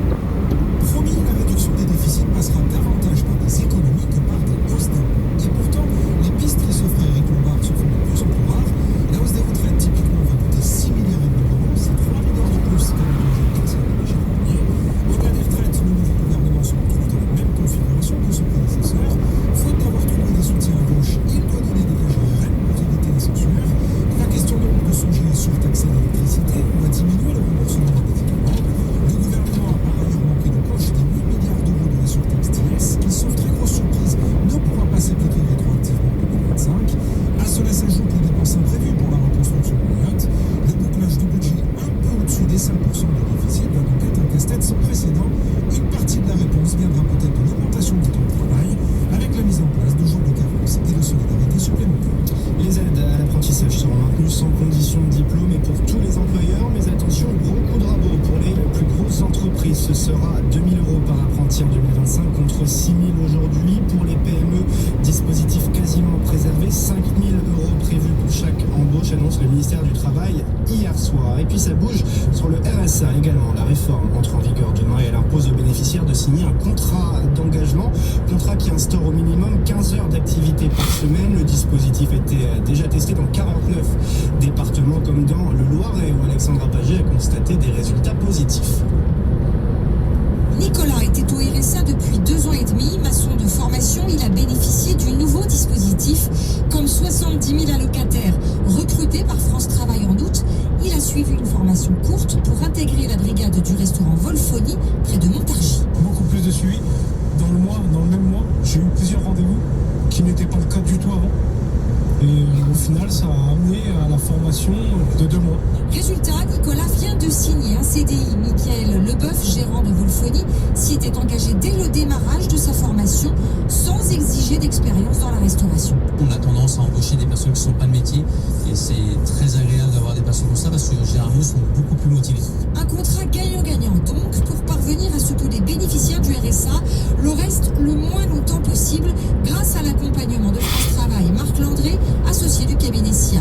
En réalité, on a décidé de mettre les moyens parce qu'on a décidé en amont que tous les bénéficiaires du RSA sont inscrits. Si on n'avait pas démontré que le fait de les inscrire et de les accompagner avait un effet bénéfique sur leur retour à l'emploi, ça ne servait à rien de prendre cette décision préalable. Un grand défi attend France Travail pour réussir son pari, réaffecter ses équipes vers l'accompagnement des bénéficiaires du RSA. Leur nombre, actuellement autour de 2 millions de personnes, va du jour au lendemain être multiplié par 2. Ça fait pas mal de nouvelles données pour les... Prendre la direction est sur A4. employeurs à partir du 1er janvier. Nouvelle donnée aussi du côté des propriétaires avec la question de la valeur verte des logements. Et le premier élément, c'est que cette valeur verte devient clairement une réalité. Alors demain seront interdits à la location les biens classés G. Ce que nous disent les derniers chiffres, Nathan Cocampo, c'est que ce n'est pas uniforme partout sur le territoire, mais il y a quand même des écarts de prix spectaculaires. Les notes de nos logements n'ont jamais pesé aussi lourd dans leur prix. D'après la dernière étude des notaires sur le sujet, les écarts de valeur liés aux performances énergétiques atteignent de nouveaux records, en particulier côté maison. Ainsi, en Nouvelle-Aquitaine, une maison notée F ou G vaut 25% moins cher qu'une autre notée D. Comptez 24% de valeur en moins pour les maisons passoires en Bourgogne-Franche-Comté, même chose dans les Hauts-de-France. 20% de baisse de prix également dans le centre-Val de Loire, en Bretagne, Pays de la Loire. Deux exceptions, la région Provence-Alpes-Côte d'Azur et l'Île-de-France. Dans ces deux régions ultra tendues, les maisons passoires sont bien moins décotées. Elles coûtent en moyenne seulement 10% de moins que les maisons notées D. Notez que si les écarts sont bien moins forts côté appartement, ils suivent la même tendance et atteignent des records. On passe de 15% de décote pour un appartement F ou G en Nouvelle-Aquitaine à seulement 7% à Paris. Alors c'est un peu logique parce que vous récupérez sur le prix au mètre carré quand vous revendez par rapport au prix au mètre carré des travaux. Face à ces décotes, Nathan, il y a aussi des surcotes pour les logements performants. Oui, alors il y a aussi des écarts importants en fonction des typologies et des régions. Côté appartement, les prix des logements A ou B seront environ 20% plus chers que les D en Occitanie, Bourgogne-Franche-Comté et Normandie. Une surcote de seulement 4% en petite couronne parisienne ou 7% en Auvergne-Rhône-Alpes. Côté maison, c'est en Occitanie que les biens les mieux notés sont les plus valorisés. Les maisons A ou B se vendent en moyenne 18% plus cher que celles classées D. A l'inverse, c'est encore en Île-de-France que celles valeur verte pèsent le moins, avec une surcote de seulement 6% pour les maisons ultra performantes en grande couronne. Merci Nathan, il est 7h39, l'actualité internationale. Good morning business. Le monde qui bouge. C'était il y a 25 ans, jour pour jour, Vladimir Poutine prenait les rênes de la Russie. Un quart de siècle de revanche sur l'Occident, Caroline Noyer. Le 31 décembre 1999, Boris Yeltsin se retire. La Russie entre dans le nouveau millénaire avec un nouveau président, donc Vladimir Poutine. C'est le début de l'ascension d'un ex-officier du KGB, un ancien espion qui n'a jamais digéré l'effondrement de l'Union soviétique, qu'il qualifie de plus grand désastre du XXe siècle. Et c'est ce qui nourrit son envie de revanche, mais il ne dévoile pas tout de suite cette envie de revanche. Après le 11 septembre, l'histoire dit que c'est le premier à avoir appelé George W. Bush. Il n'hésite pas alors à unir sa voix à celle de l'OTAN pour reconnaître aux États-Unis leur droit de répliquer. Il rencontre régulièrement les plus grands leaders, les relations sont cordiales, mais on dit qu'en coulisses, eh bien, ils se sont humiliés, pris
vous en sortez bien.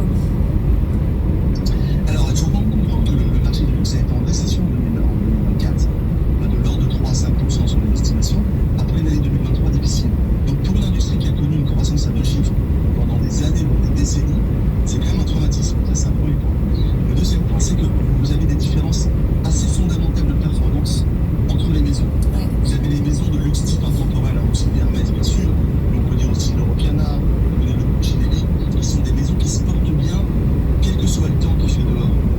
Parce qu'il y a une telle demande qui n'est pas assouvie, une telle désirabilité des marques, que ces marques performent même dans un environnement difficile. En revanche, les marques plus mode, luxe mode, on trouve chez Gucci, chez Saint Laurent, chez Balmain, chez même Dior en partie, là on a des performances beaucoup plus contractées, voire des performances très difficiles. Hein. Si vous prenez Gucci par exemple, l'année dernière. Donc en fait, il y a une dispersion de plus en plus grande entre les performances des différentes maisons. Alors qu'est-ce qui peut faire un relais de croissance pour l'année prochaine? C'est-à-dire qu'en Chine, on ne voit pas le redémarrage. On a Xi Jinping qui dit cette année qu'il va falloir être encore plus actif dans la politique économique, mais ça ne reprend pas. Du côté des États-Unis, ça se tasse. Qu'est-ce qu'il faut regarder? Dans 600 mètres, au rond-point, prendre la 5e sortie, A4, vers Haguenau, Strasbourg. Oui, moi je partage, la crise en Chine, elle est là pour durer, parce que c'est d'abord une crise immobilière, et c'est une crise immobilière longue.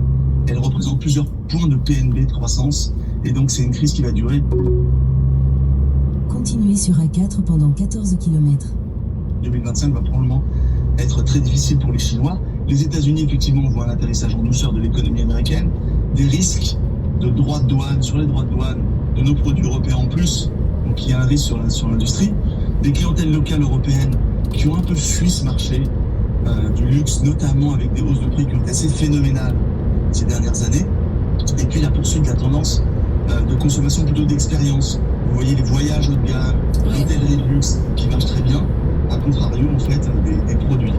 Et donc sur 2025, alors difficile d'avoir une boule de cristal, mais en fait ces nuages qui s'accumulent sur le marché vont toujours être là.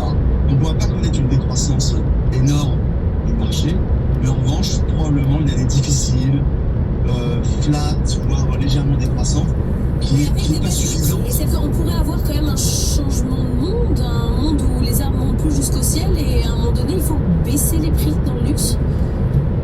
Alors je pense qu'il ne faut jamais baisser les prix dans le luxe. Quand on est maison de luxe, on ne baisse pas les prix. En revanche, redévelopper des produits pour retrouver des entrées de gamme à travers des catégories de produits un peu différentes, ou même sur les catégories de produits dans lesquelles on a redéveloppé des produits plus abordables, ça c'est possible. Ça nécessite de la créativité, ça nécessite beaucoup d'efforts de création, mais ça c'est possible. En revanche, baisser les prix sur les produits existants. Alors c'est le retour, c'est le règne de l'accessoire, quoi. C'est le retour de la lunette, de la ceinture, du petit accessoire qui permet d'avoir un peu de luxe. Alors ça peut être ça, mais ça peut être sur les catégories phares comme les sacs, tout simplement, redévelopper des produits avec des matériaux moins onéreux, avec moins de main-d'œuvre, ou avec une marge légèrement plus faible pour ces maisons. Il faut savoir que ces maisons ont une marge brute qui est relativement confortable, donc il y a de la place pour redévelopper des produits plus abordables. Et on va avoir des stratégies différentes sur les maisons, avec soit des catégories de produits comme vous mentionnez d'appel, soit des produits d'appel dans les catégories existantes. Un mot rapide sur Kering, on disait avec Étienne Braque à 7h30, moins 40% sur le titre Kering sur l'année. Est-ce qu'en 2025 il peut y avoir un redémarrage? Alors c'est vrai que c'est un titre qui a été massacré un peu au vu des performances des maisons. Est-ce que c'est justifié à la hauteur des moins 40%? Je ne crois pas. Il faut savoir que les maisons de luxe, les marques de luxe, les belles marques, elles ne meurent jamais. Donc ces marques type Gucci, etc., qu'on voit descendre aujourd'hui, elles vont rebondir. La question, c'est la visibilité sur le timing et quand est-ce que ça va se passer. Donc moi, je suis plutôt positif en fait sur ces types de valeurs sur le moyen terme, mais là où j'ai pas de réponse, et là où personne n'a de réponse malheureusement, c'est le timing du redémarrage. Mais il est sûr que ces marques qui sont fantastiques vont redémarrer un jour. Merci beaucoup Olivier Abton d'avoir été avec nous, directeur associé du cabinet parisien d'Alix Partners. On revient à nos considérations politiques et budgétaires avec Raphaël Legendre. Good Morning Business, l'édito de Legendre. Raphaël, 2024, pire année de la 5e République. En tout cas, en termes d'instabilité politique, clairement, on n'a pas vu pire. Il y aura les vœux ce soir d'Emmanuel Macron. Il avait promis l'année dernière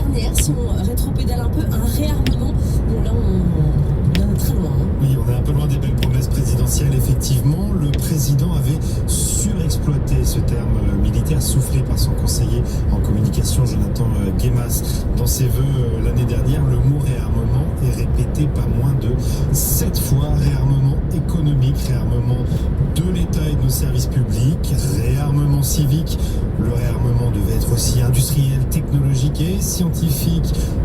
Notre souveraineté européenne devait être elle aussi réarmée face aux périls internationaux. Bref, l'année dernière, on devait voir ce qu'on devait voir. On a vu, on a très bien vu, c'est bien tout ce qui s'est passé. Après, pas vraiment. Effectivement, on est même plus proche du grand remplacement que du grand réarmement. Alors attention, je ne parle pas de la théorie de Renaud Camus, je parle du remplacement des premiers ministres et de leur gouvernement qui se sont succédés les uns après les autres et qui tombent comme des mouches.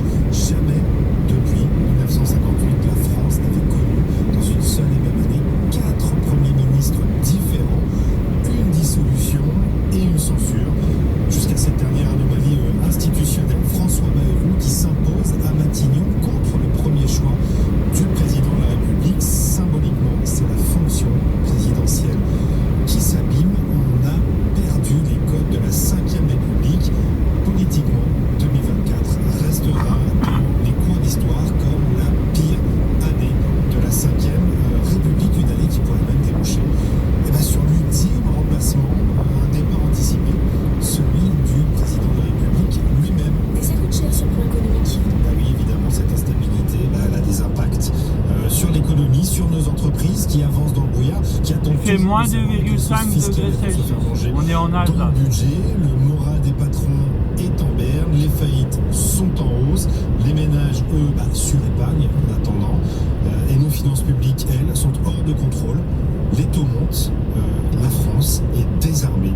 C'est l'exact inverse de la promesse présidentielle pour 2027.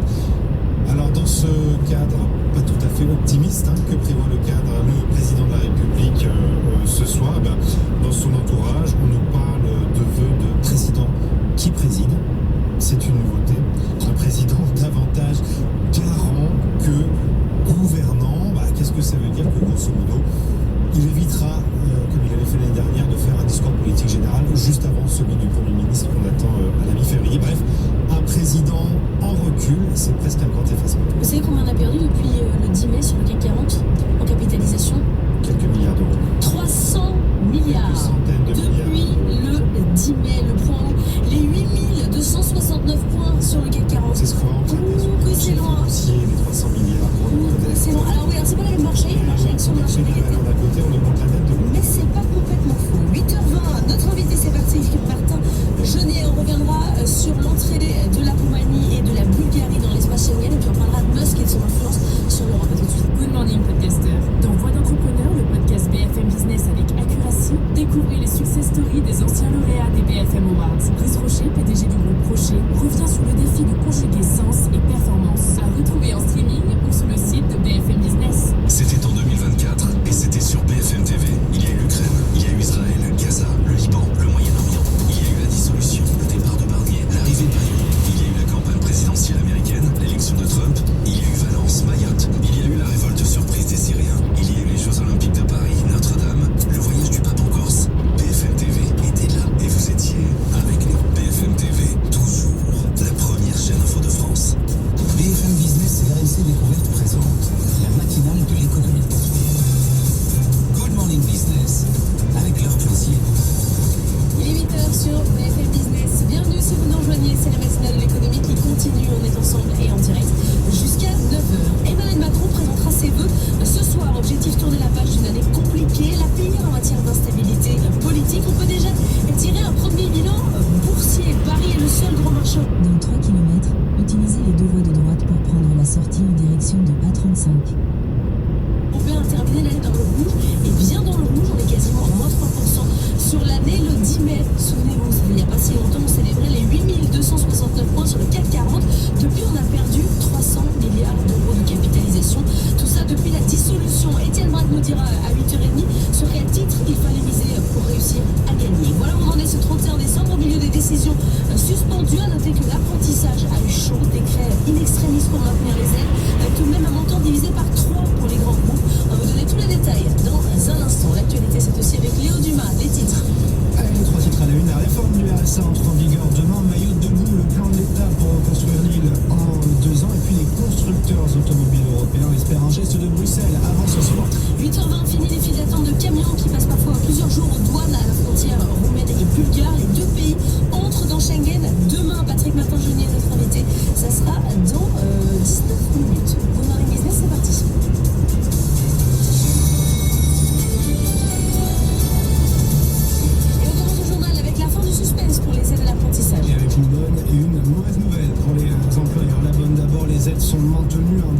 sera publié en janvier, annonce hier soir le gouvernement. Et puis ce qui va peut-être moins plaire aux employeurs, Nathan Cocampo, c'est que les montants sont en baisse. Oui, Léo, 2 tranches d'aide sont mises en place pour l'embauche d'apprentis en 2025. Une aide de 5 000 € pour les entreprises de moins de 250 salariés et de 2 000 € pour les grandes entreprises qui resteront soumises aux mêmes conditions qu'aujourd'hui. Dans 600 mètres, utilisez les deux voies de droite pour prendre la sortie en direction de A35. Notamment en ce qui concerne la proportion de contrats d'alternance dans leur effectif total. Ainsi, avec ce décret, toutes les entreprises françaises pourront profiter d'une aide à l'embauche d'un apprenti l'année prochaine, et ce, pour tous les niveaux de diplôme.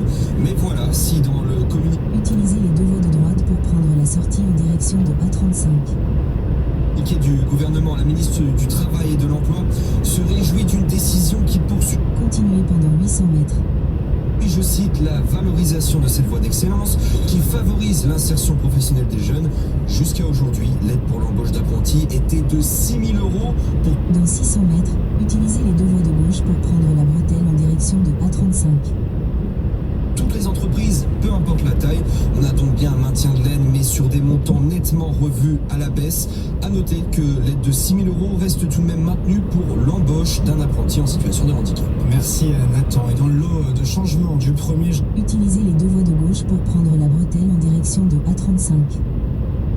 La réforme du RSA qui entre en vigueur demain, là aussi en jeu pour les employeurs, car tous les bénéficiaires seront automatiquement inscrits à France Travail et ils devront surtout signer un contrat d'engagement pour se réinsérer au plus vite dans l'emploi. Les détails avec Alexandra Pagé.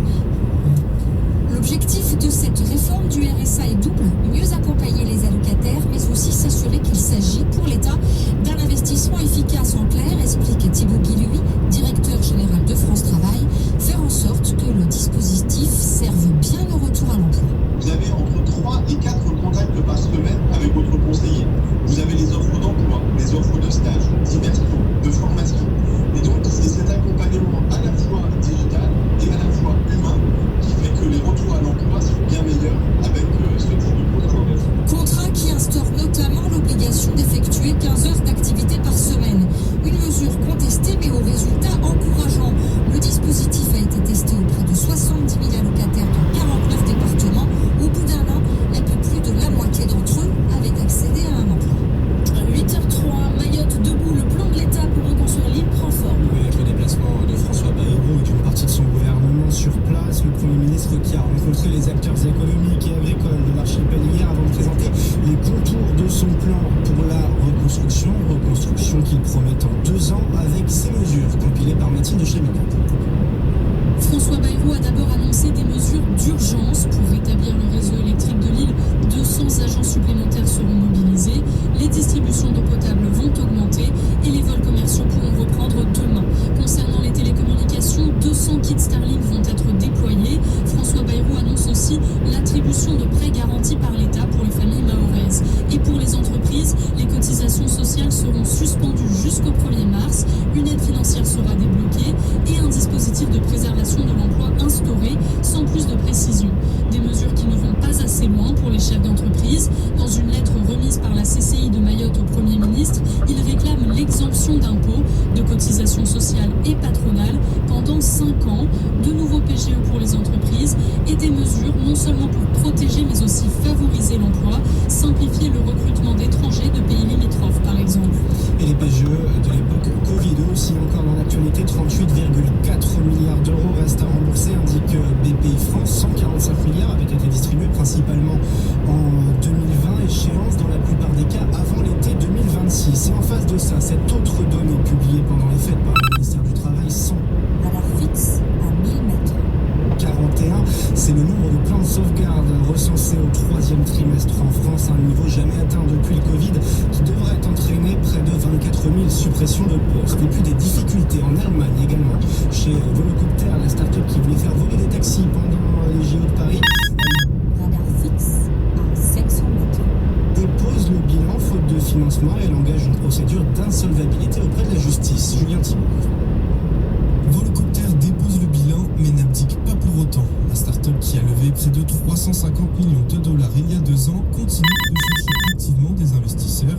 Elle Radar fixe à 100 mètres. espère toujours un lancement commercial de son modèle Volocity en 2025. Cet été, la start-up allemande s'était associée avec le groupe Aéroport de Paris pour faire voler ce modèle lors des Jeux Olympiques. Des vols annulés à la dernière minute, faute de certification. Il y a quelques jours, c'est le Conseil d'État qui a annulé l'arrêté créant une plateforme pour les taxis volants à Paris. Face aux concurrents chinois et américains, les entreprises européennes sont en difficulté. Lilium, autre pionnier allemand du secteur, a été sauvé de justesse de la liquidation il y a quelques jours. Le patron de volocoptère Dirk Hawk multiplie, lui, les appels à l'aide au pouvoir public allemand. Selon lui, moins de 75 millions d'euros seraient nécessaires pour obtenir la certification de l'Agence européenne de sécurité aérienne et ainsi pouvoir lancer des vols commerciaux à Paris ou à Rouen. En 8h07, le compte à rebours est plus qu'enclenché pour l'industrie automobile. Et oui, avec ces nouvelles normes d'émissions de CO2 à respecter dès demain pour les constructeurs, sinon quoi, de fortes amendes sont prévues par la Commission européenne. Bruxelles, à qui les constructeurs demandent un délai depuis des mois et ils ne désespèrent pas d'obtenir un geste d'ici ce soir. Justine Vasson. Depuis septembre, la CEA multiplie les alertes. Non, le secteur ne peut pas vendre 20% de voitures électriques en 2025. Il risque jusqu'à 15 milliards d'euros d'amende selon le lobby automobile. Les analystes d'UBS ou d'HSBC misent de leur côté plutôt sur 5 à 8 milliards d'euros de pénalités. Reste que la CEA a réussi à fédérer 7 membres de l'Union européenne, militent désormais à ses côtés à Bruxelles. Parmi l'Italie, l'Allemagne et la France, depuis décembre, le lobby peut aussi compter sur l'appui de Stellantis qui a changé de discours en même temps que de patron. Le groupe estime maintenant avoir besoin d'une réponse au plus vite afin d'établir une stratégie. Aucun constructeur n'est en mesure aujourd'hui de respecter les nouvelles normes, affirme l'acteur du secteur, ou bien au prix de grands sacrifices, acheter des crédits carbone à des constructeurs chinois ou vendre moins de voitures thermiques. Certains constructeurs ont d'ailleurs déjà commencé à augmenter leur prix. Ursula von der Leyen reste pour le moment inflexible. Les amendes, justifie-t-elle, ne seront pas calculées avant 2026. Radar mobile à 500 mètres. La réponse officielle de Berlin à Elon Musk. Le gouvernement fédéral lui reproche d'essayer d'influencer les élections Radar mobile à 300 mètres. législatives prévues fin février en Allemagne. Le milliardaire américain qui multiplie ses messages de soutien. Radar mobile à 100 mètres. Tient à l'AfD, opinion qui équivaut à une recommandation électorale pour un parti d'extrême. Radar fixe à 300 mètres. Droite surveillée par les autorités. Radar fixe à 100 mètres. La porte-parole du gouvernement. Et puis encore un rebondissement en Corée du Sud. Un tribunal vient d'émettre un mandat d'arrêt contre le président déchu.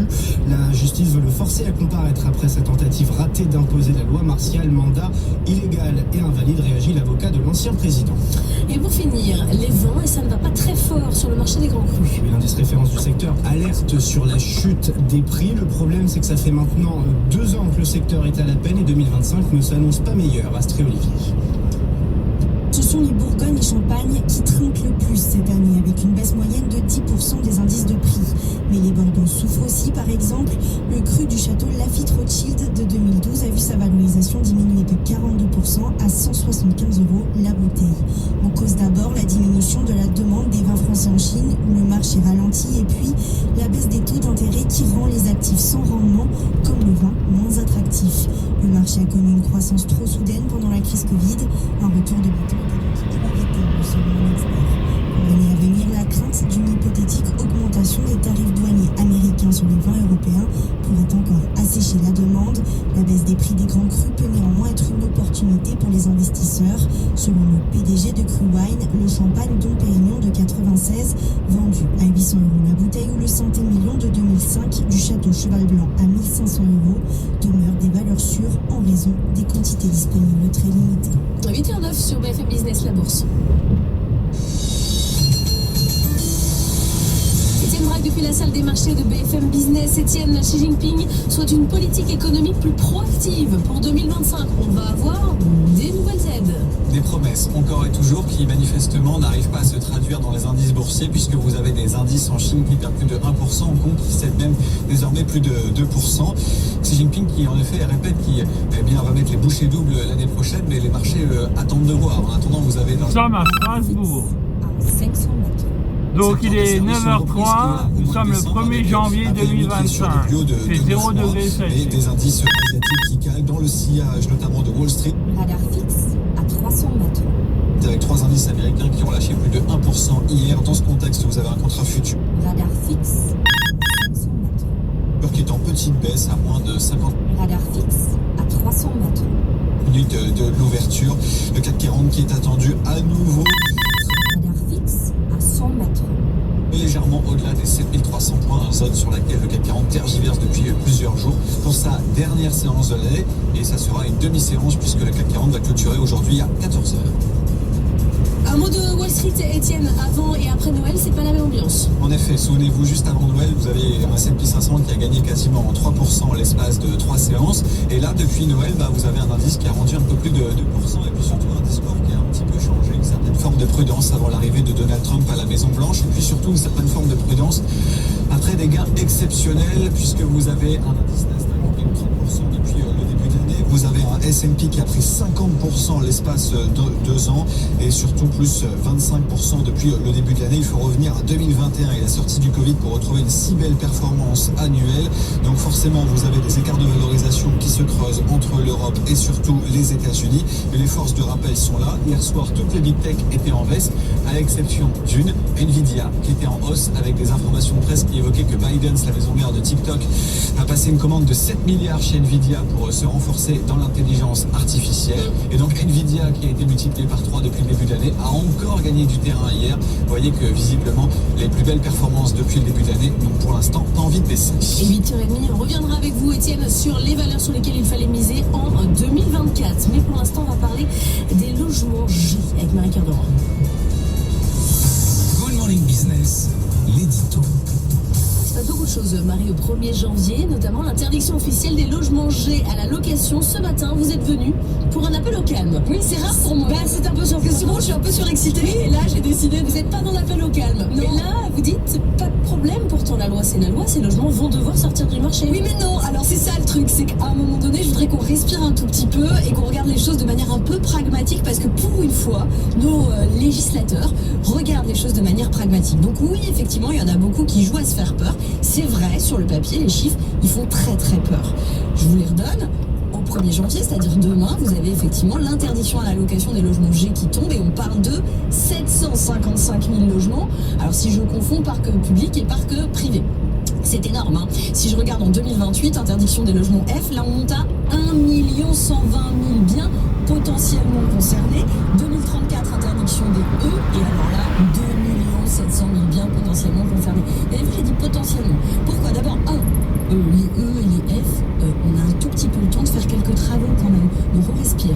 Et puis les G, certes, c'est demain, mais bon, quand même, il faut regarder le calendrier réel de mise en œuvre. Et puis on a une proposition de loi qui avait été déposée il y a quelques semaines qui vise justement à écrire noir sur blanc cette mise en œuvre concrète, et puis aussi à instituer des dérogations pour les propriétaires bailleurs de bonne foi. Vous n'avez pas suivi l'actualité politique, en fait. On a changé 2 fois de gouvernement, et depuis... Non, les propositions de loi ne valent pas grand-chose, là. On les attend, il se passe rien, on est suspendu. Alors d'abord, là encore, on va éviter de tomber dans le catastrophisme. Il y a suffisamment de crises partout dans le monde pour ne pas tomber dans le catastrophisme. On va tous mourir, c'est vrai, mais pas là sur la question des passoires thermiques. Concrètement, qu'est-ce qui se passe? Ce dont je vous parle, cette proposition de loi, tout ce qui est inscrit dedans, en fait, on s'en doutait depuis 3 ans, et depuis le vote de la loi climat et résilience, avec ces fameuses deadlines là sur 2025, 2028, 2034. Ok. Donc en réalité, ça ne va juste que confirmer ce qu'on savait déjà. Ensuite, cette proposition de loi, elle faisait la quasi-unanimité à l'Assemblée nationale. Autrement dit, si je ne change pas l'Assemblée nationale, quand cette proposition de loi reviendra, il n'y a aucune chance qu'elle ne soit pas votée. Oui, et puis en plus de ça, il n'y a aucune chance qu'elle ne soit pas non plus rétroactive. Donc à un moment donné, on respire. Donc moi, ce que je dis à nos auditeurs et téléspectateurs, c'est que tout ce qu'il y avait et tout ce qu'il y a encore dans cette proposition de loi, il faut le prendre pour argent comptant. Premier élément, non, 755 000 logements ne sont pas interdits à la location demain. En réalité, ce sera que pour les nouveaux baux à partir de demain, et pour les anciens, ce sera au moment du renouvellement. Autrement dit, si vous signez le bail aujourd'hui, 31 décembre, vous avez 3 ans pour faire les travaux de rénovation. On respire. Ensuite, sur les dérogations, là encore, on le savait déjà. Qu'est-ce que va instituer cette proposition de loi? Si vous êtes dans une copropriété et que vous avez besoin du vote de toute la... Dans 3 km, prendre la sortie 6 vers N83. copro pour faire les travaux et que le vote de la copro, bah, c'est pas de bol, c'est contre, et ben là vous serez pas tenu pour responsable, donc vous échappez à l'obligation. Même chose si vous avez une opposition des ABF, les architectes des bâtiments de France. Même chose si c'est votre locataire en place qui dit bah moi je veux pas que tu fasses les travaux, on va pas vous tenir responsable. Seul truc en fait c'est pour les locataires qui eux, je pense, attendent de pied ferme cette proposition là, puisque elle va instituer le fait que si votre propriétaire bailleur continue à louer et ne bénéficie pas de dérogation, il devra baisser votre loyer en attendant de faire les travaux. Donc c'est quand même l'ouverture à un certain nombre de contentieux. Bah, c'était le sujet de la proposition de loi, éviter les contentieux. Maintenant, encore une fois, ce que je vous dis, c'est qu'il y aura une rétroactivité. Donc c'est pour ça que je dis on respire. D'autant qu'en plus, d'après ceux qui ont écrit cette proposition de loi, il y a à peu près 250 000 logements en copropriété qui, grâce à cette proposition de loi, vont échapper justement aux interdictions de louer. Donc quelque part, j'ai envie de dire, attendez de voir à quelle sauce vous allez être mangé. Il n'y a personne qui va porter plainte d'ici 2 mois. C'est donc une Marie-Cœur de Roy toute tranquille qu'on retrouvera. Tranquille mais en colère. Non, voilà, bien sûr. En colère parce que tout le monde joue à se faire peur et que le risque c'est quand même on est sur un marché locatif ultra tendu et à force de dire aux propriétaires bailleurs oh mon Dieu ça va être l'enfer, surtout sortez votre bien du marché locatif. Il y en a plus. Et puis en plus de ça je vous dis vendre une passoire aujourd'hui ça vaut pas vraiment le coup quand on voit la baisse des prix des passoires thermiques. On reparlera du prix des passoires thermiques dans le journal de 8h30 avec Nathan Cocampo, mais avant on va faire les tops et les flops de l'IA.